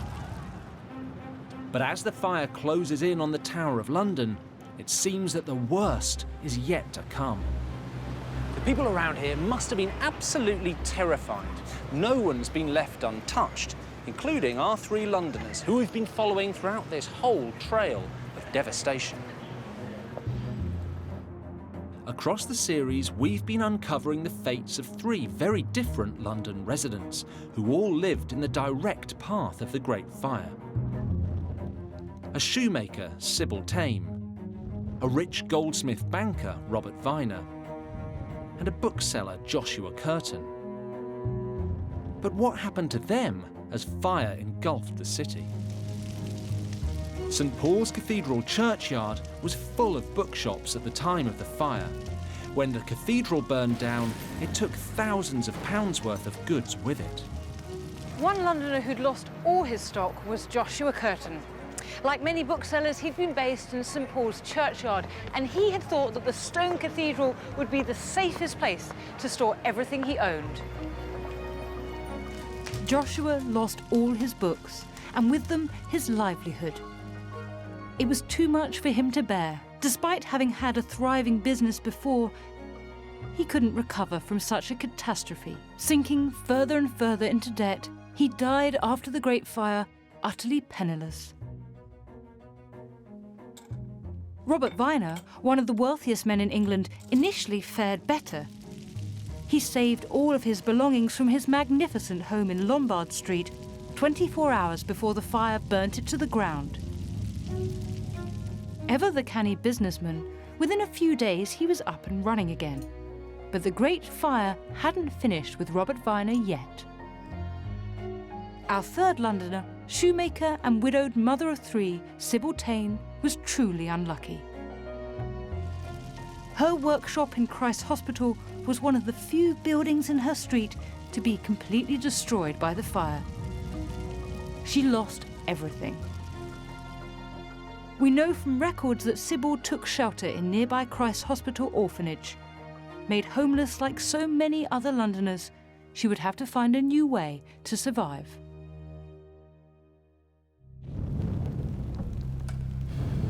It's now 6 a.m. on Wednesday the 5th of September. And a great fire is advancing towards the Tower of London at frightening speed.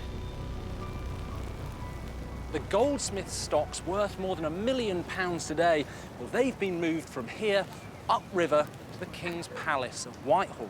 And dockers from Woolwich and Deptford have finally arrived on the scene. It's going to be their job to save the tower from destruction. But the newly arrived firefighters have only one reliable source of water, the River Thames.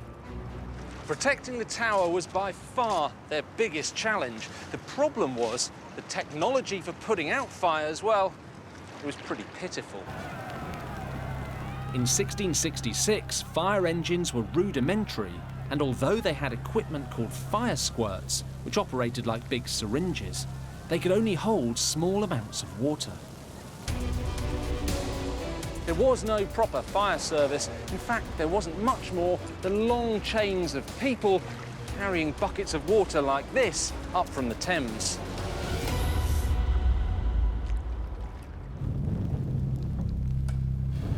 As the minutes ticked away on the morning of Wednesday the 5th of September, it must have been chaos around the tower as people watched the approaching flames with horror. After the break, we'll discover the desperate measures that were taken to prevent the Tower of London from being blown to kingdom come.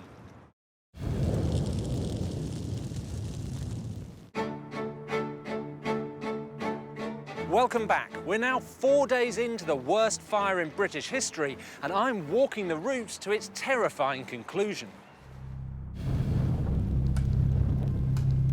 It's now 7 a.m. on Wednesday the 5th of September. Fire has already destroyed the financial, religious and legal centres of the city and over 13,000 homes. It now has its sights on the most important fortress in the country, the Tower of London. I'm meeting historian Professor Ronald Hutton from the University of Bristol. Ronald, why is it so important to stop the fire getting to the Tower of London? Because it's the biggest government munitions store in the entire country. There are hundreds of barrels of gunpowder there. If the fire detonates those, it'll be like a low-level nuclear device. All the housing for miles around, all the shipping in the Port of London and London Bridge are going to vanish in a flash.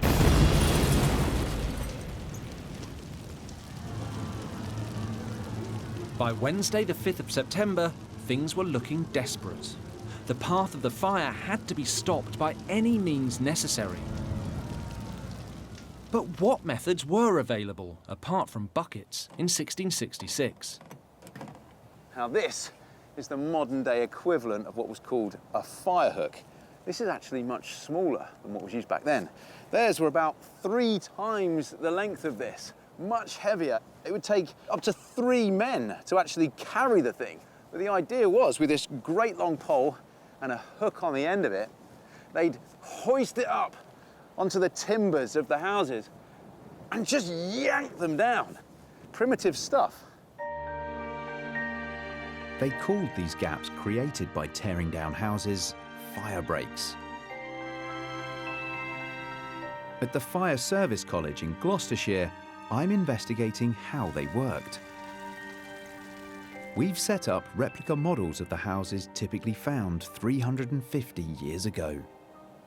In the middle, we've created a fire break, as they would have done with the fire hook. We've torn down the house in the middle, with the idea that if this house was on fire, this one over here will be safe. We've created a gap in the middle. We've created that fire break. Let's light her up and see how it works. There it goes.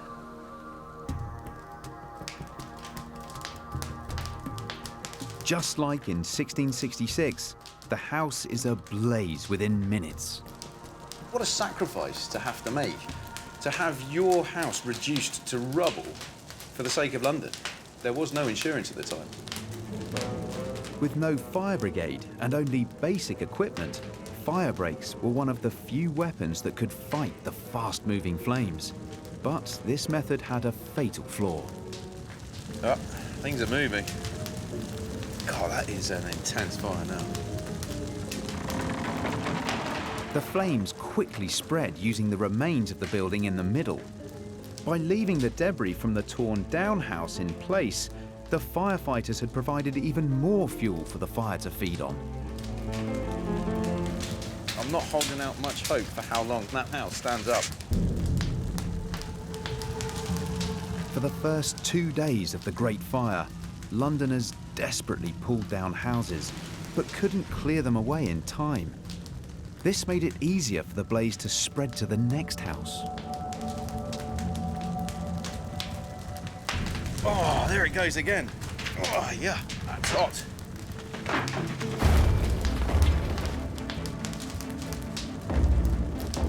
Leaving the debris behind meant the fire could rage unchecked. Radical measures were needed. Houses were still pulled down, but this time, firefighters cleared away the remains as quickly as possible. I want to see how this proved to be a turning point in the Great Fire of London. For this test, we've removed the debris that was left between the houses. With no fuel there, the fire has nowhere to go, at least in theory. Let's test it out.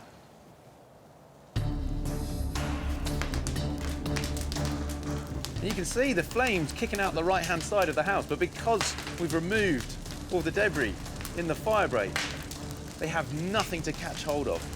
That fire is being contained on that one house. The one on the right, still very much intact. Oh, the house is coming down.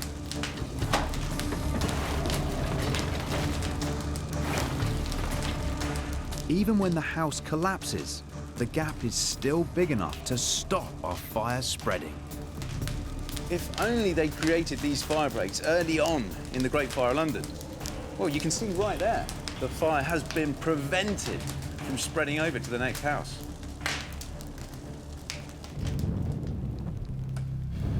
It's now 7:30 a.m. on Wednesday the 5th of September. And Londoners wait with bated breath to see if fire breaks can save the tower.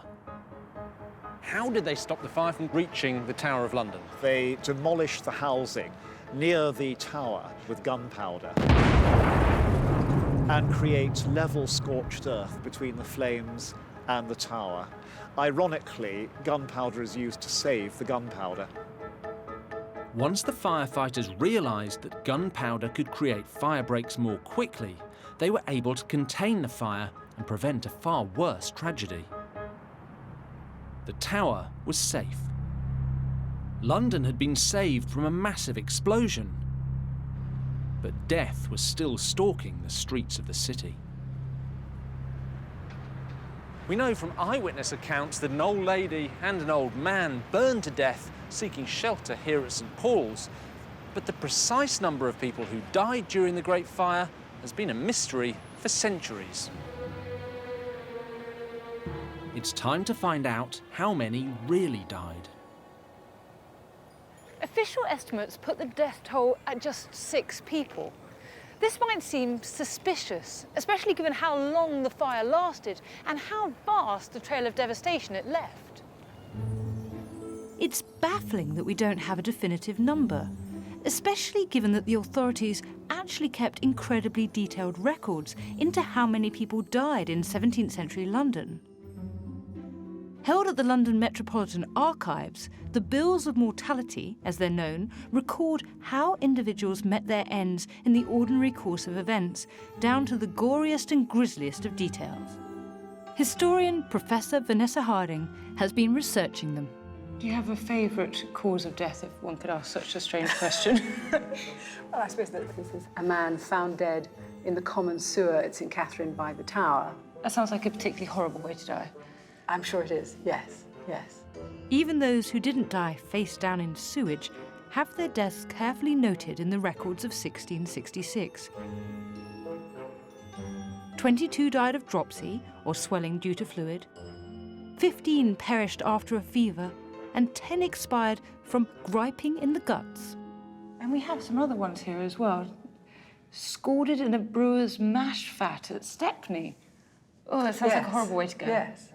So if we turned to September 1666, there seems to be some pages missing here. What can it tell us about the Great Fire? It tells us basically that the printing press and that the reporting of deaths both broke down at the time of the fire. So in that sense, they cannot tell us anything about how many people died. Given that we do have this absence, this gap in the records in terms of recording how many people died, does that not suggest that many people might have died in the Great Fire? Many people might have died, but I don't think that they did. By this time, this is a society that is so full of news and information and gossip that if there had been a major loss of life, somebody would have known about it, and many people would have talked about it. But other historians think some Londoners could have slipped through the net and died without trace. Could the death toll actually be in the hundreds, even the thousands? Historian Neil Hansen has written a book about deaths caused by the Great Fire. He has a controversial new argument. So, Neil, you have a theory, don't you, about how many people died in the Great Fire? I do. The official death toll is just half a dozen people, and to me that is absolutely ludicrous. When every other great fire disaster in history has claimed tens, hundreds, thousands of lives. So you think that there are vast numbers of people who just disappeared and we have no record of them? My belief is that hundreds, possibly even thousands of people died in the fire of London, but because they were the poor, nobody cared whether they lived or died, but their deaths simply went unrecorded. London's poor occupied a warren of blind alleys and closed courts down by the river, some of the most run-down, most flammable buildings in the city.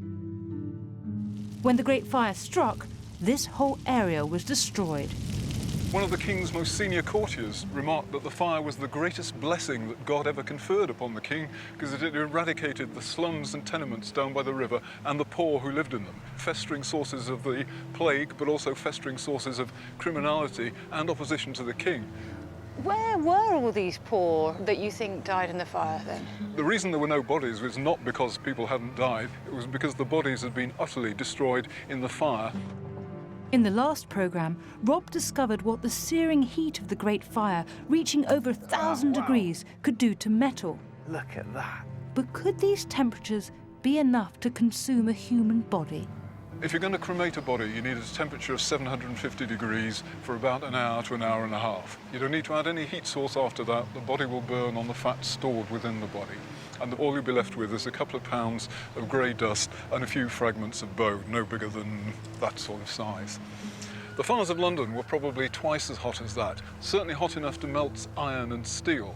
The great iron bars of Newgate Jail, thick as a man's wrist, they were melted in the fire, the locks and chains of the city's gates. So the temperature was that hot. It was sustained for hours, days, and even weeks. It's actually terrifying, the idea that there might have been hundreds or thousands of people who just disappeared. Of course, the fit and the able-bodied would have escaped. But what about the very young, the very old, the halt, the sick, and the lame? How could they possibly have escaped from this inferno?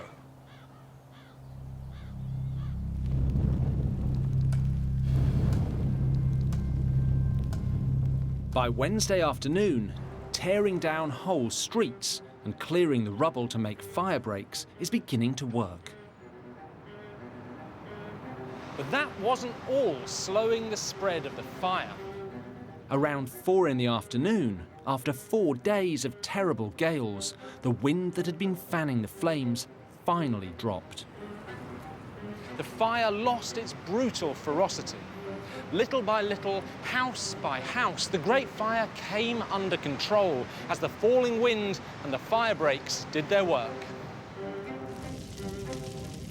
One place that shows where the fire was extinguished is Merchant Taylors' Hall in Threadneedle Street, the trade guild that represented tailors.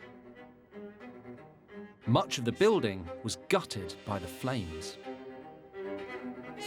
This beautiful hall dates from after the Great Fire of London, and one reason for that is because it was all destroyed during the fire.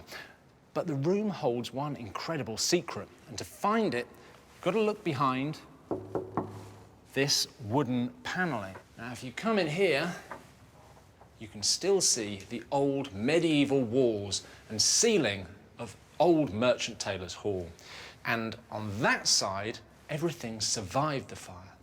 But on this side, everything was destroyed. So I'm actually standing on the limit of where the fire reached. This is the point where the Great Fire of London stopped.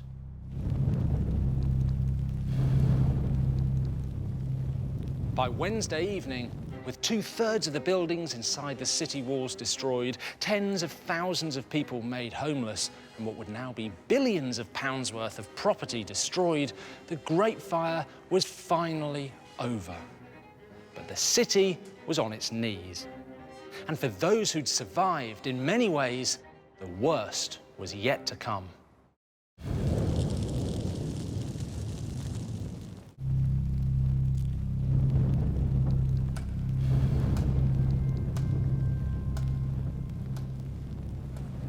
Welcome back. It's Thursday, the day after the Great Fire ended. Now, the flames may be out, but the city is broken and the people have been battered.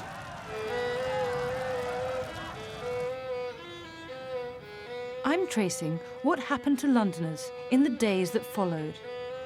The story takes me out of the centre into the fields of Hampstead, north of the city. Now it's very much part of London, but back then it would have been rural farms and villages. If you'd looked out over this view in September 1666, not only would you have seen enormous plumes of smoke rising into the upper atmosphere and alarming orange flames on the horizon, but you'd have seen masses of desperate people trudging in this direction in search of food and shelter. The fire had caused a refugee crisis on an unprecedented scale. Within a matter of days, around 100,000 Londoners had lost their homes and were flooding into the open spaces surrounding the city. This is Parliament Hill in North London. It's calm, peaceful, a relief from the hubbub of the city. But just hours after the fire had started, it had been transformed into a vast refugee camp. With so many people on the brink of starvation, something had to be done. It was a tense situation. The authorities had to act.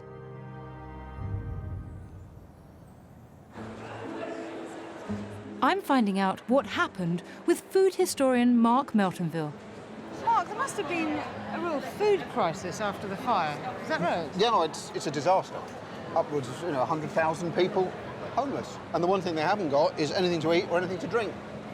But London's starving residents were saved by a stroke of good fortune. The one thing that was really lucky for everyone was it was September, the harvest's in. There is food all across Britain, and that food, fire or not, was already heading down to the London market.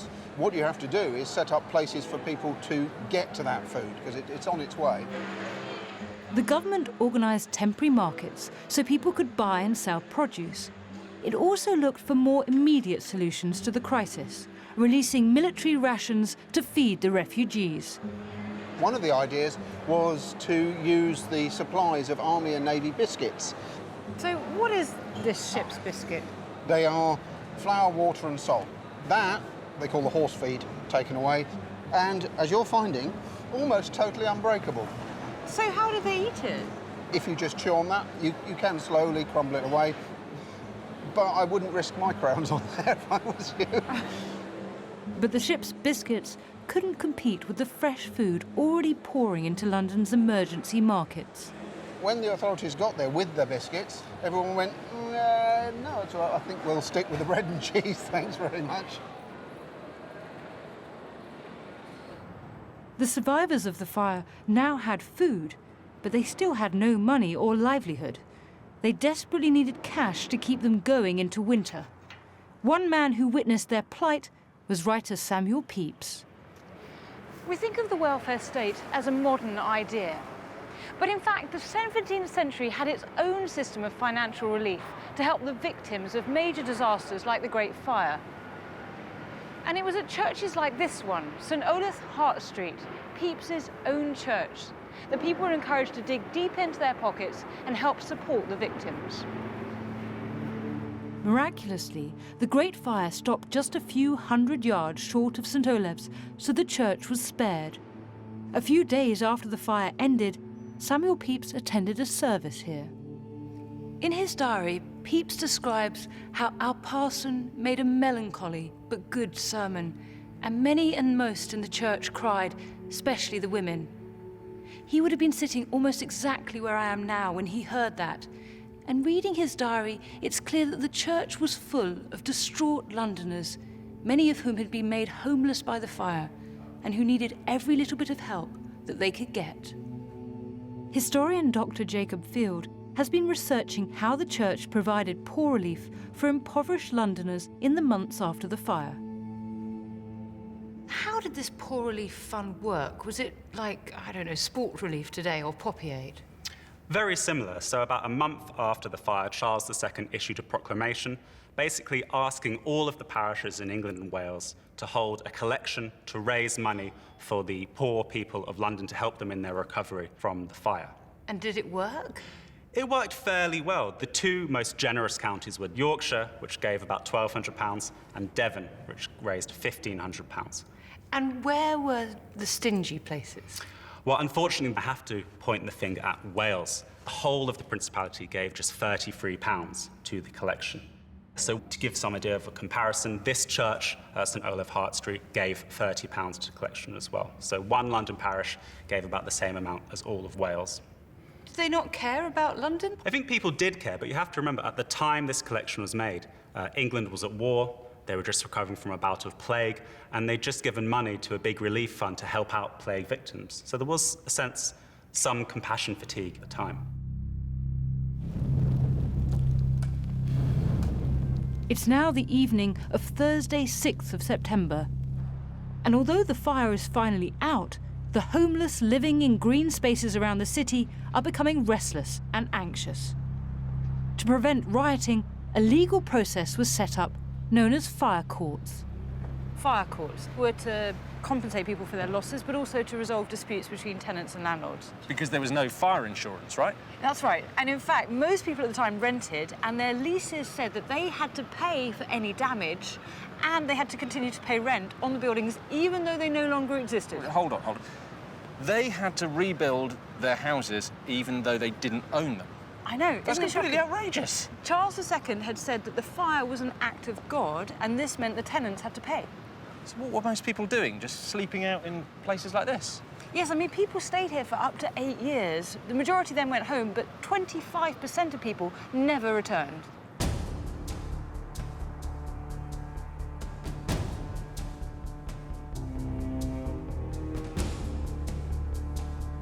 We've been following the stories of 3 Londoners, tracking down their homes and finding out how the Great Fire changed their lives forever.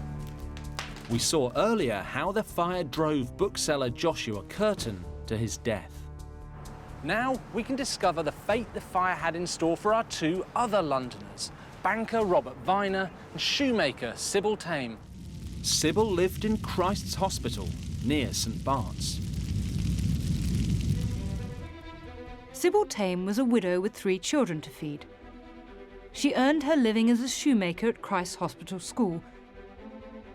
She had a rocky relationship with the school authorities for entertaining men in her rooms late at night.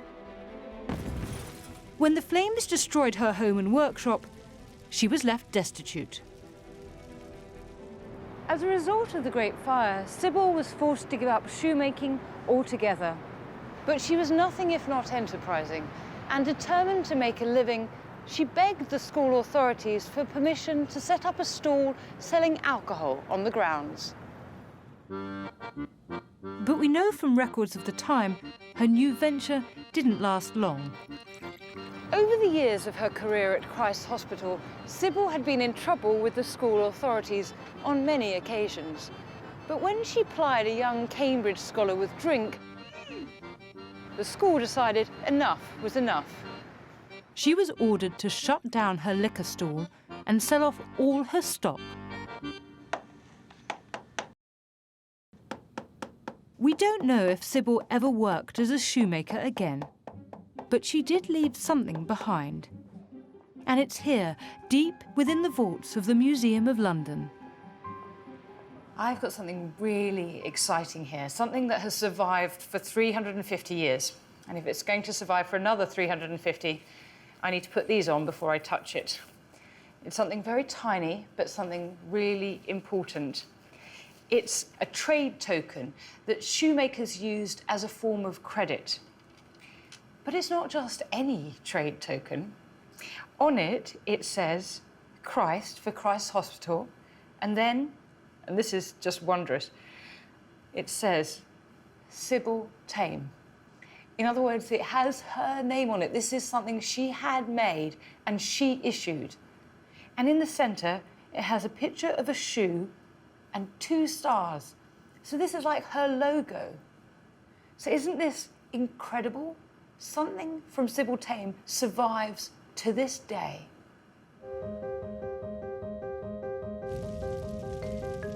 Over in Lombard Street, our third Londoner, wealthy goldsmith banker Robert Viner, had made a very smart decision. A day before the fire reached his house, he arranged to have his most precious valuables moved to Windsor Castle, home of his friend, King Charles II. The fact that Charles granted Robert Viner special permission to hide his things at Windsor was hardly surprising, given that Viner had been funding Charles's extravagant lifestyle for years.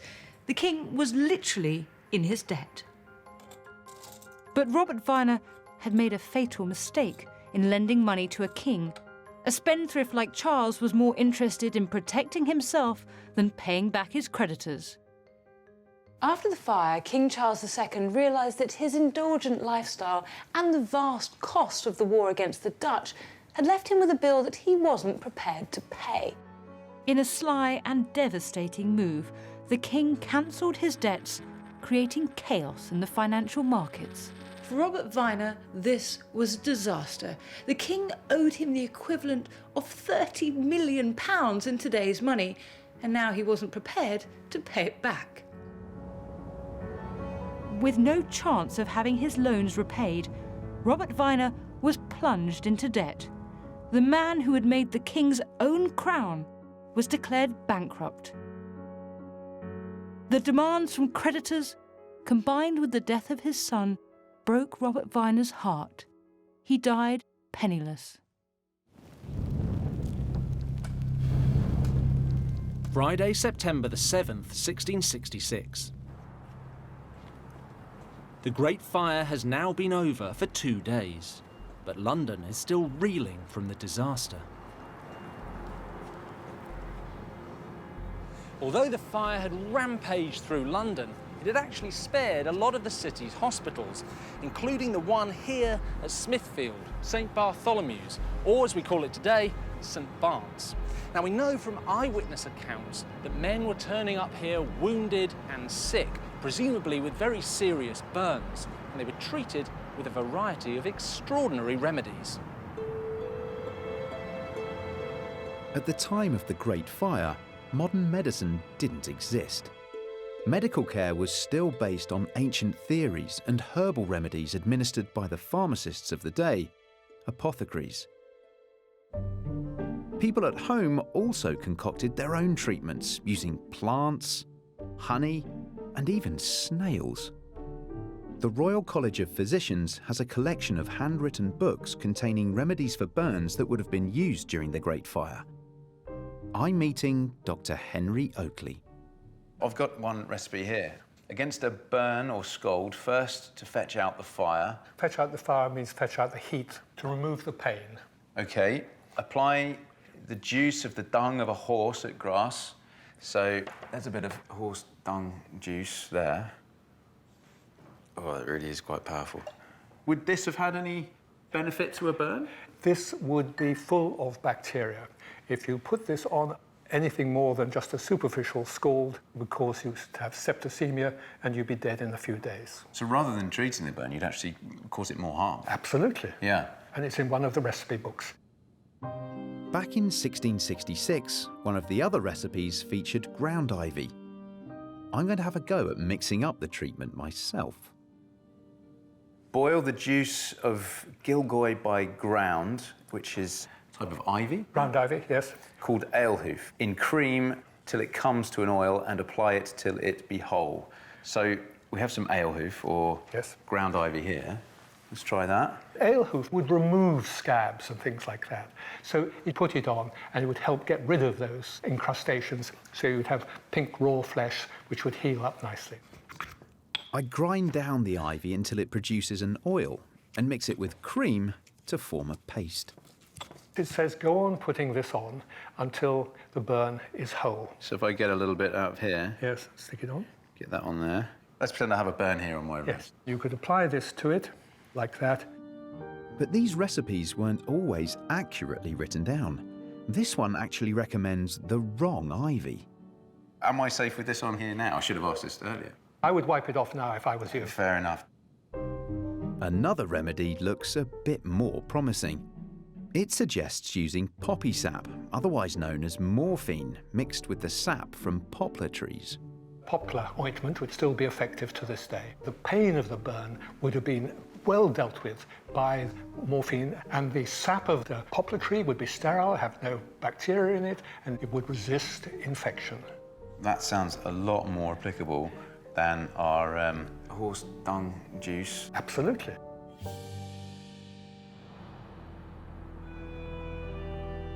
The Londoners of 1666 looked around at their ruined city and were broken-hearted. An eyewitness account of the days after the fire describes clambering over mountains of yet smoking rubbish and frequently mistaking where I was. The ground under my feet so hot has made me not only sweat, but even burned the soles of my shoes. As people started to take in the vast trail of destruction the Great Fire had left, they began to realise that with only a few exceptions, the old city was gone forever, and there was no way that it could ever be rebuilt. After the break, a new London emerges from the ashes.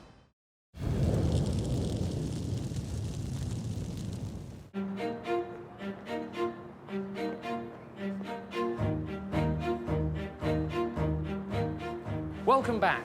And finally, we've moved forward a few months from all the terrible destruction. The flames are out, the wounded are being tended to, and care for the vast number of refugees is actually surprisingly well organised.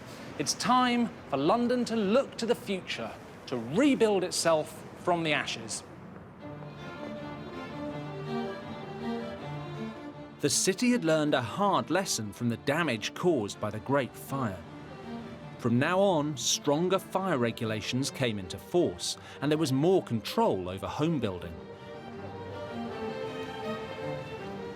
New houses had to be made from brick and not from flammable timber. Wooden window frames were no longer allowed to jut out from walls, and wooden jetties like this one, they were banned to stop flames leaping across narrow streets. The number of stories a house could have was also restricted. For the first time, London had elegant rows of brick-terraced houses. Now there's a house down this street I really want to show you. It's number 5 to 6 Crane Court. It's brick-built, it's flat-fronted, it's a world away from those Tudor, timber-framed, higgledy-piggledy houses of old London. And there's a reason for that, because this place originally dates to 1670. It was built by Nicholas Barban, the man who started London's first fire insurance company. This uniform, flat-fronted look became fashionable all over the country, with elegant terraces in places like Bath and Brighton. Britain was changing. London's physical layout altered as well, as I found out when I met up with Professor Ronald Hutton. Ronald, how did the Great Fire change London's landscape? Well, there is no London anymore. London is buried under 6 feet of charred rubble. Some of this can be shipped upriver and dumped, but most of it is spread across what have been the houses and the streets to level the ground, and that prepares the way for the rebuilding. And who were the key characters behind the rebuilding? Well, my hero is a guy called Robert Hooke, who is just a brilliant surveyor, and realising the priority is to get the city working again, he rapidly goes out with planning, cordoning off, plotting, and this means the city gets rebuilt with amazing speed. So presumably this was a great opportunity to reimagine London? Oh, it certainly was.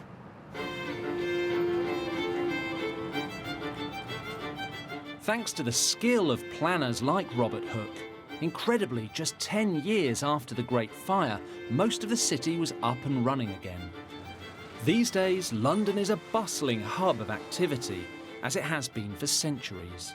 The old houses and churches, now overshadowed by office blocks and skyscrapers. The most famous symbol of the Great Fire is this, the monument Sir Christopher Wren and Robert Hooke were commissioned to build shortly after the fire. When the monument was built, London's skyline was much lower than it is now, so for years this would have towered over everything around it. Wren built it to be exactly 202 feet tall.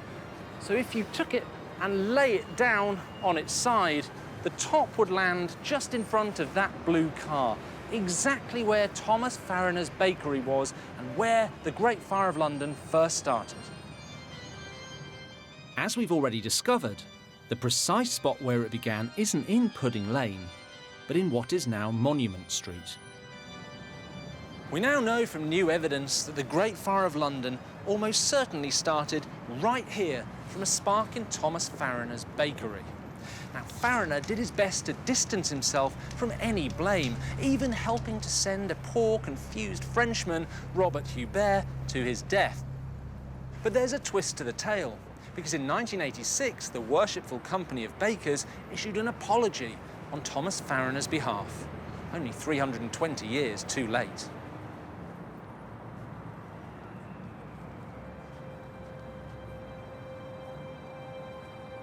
But for me, the monument symbolises something far more poignant. Now, I look at the monument now, and I can't help thinking about a lost London, and of the heroism of all the men and women and children who did their best to battle the blaze. People like our Londoners, who lost everything as a result of the fire. And it makes you realise that the Great Fire of London is a part of our national consciousness and of our whole country's history.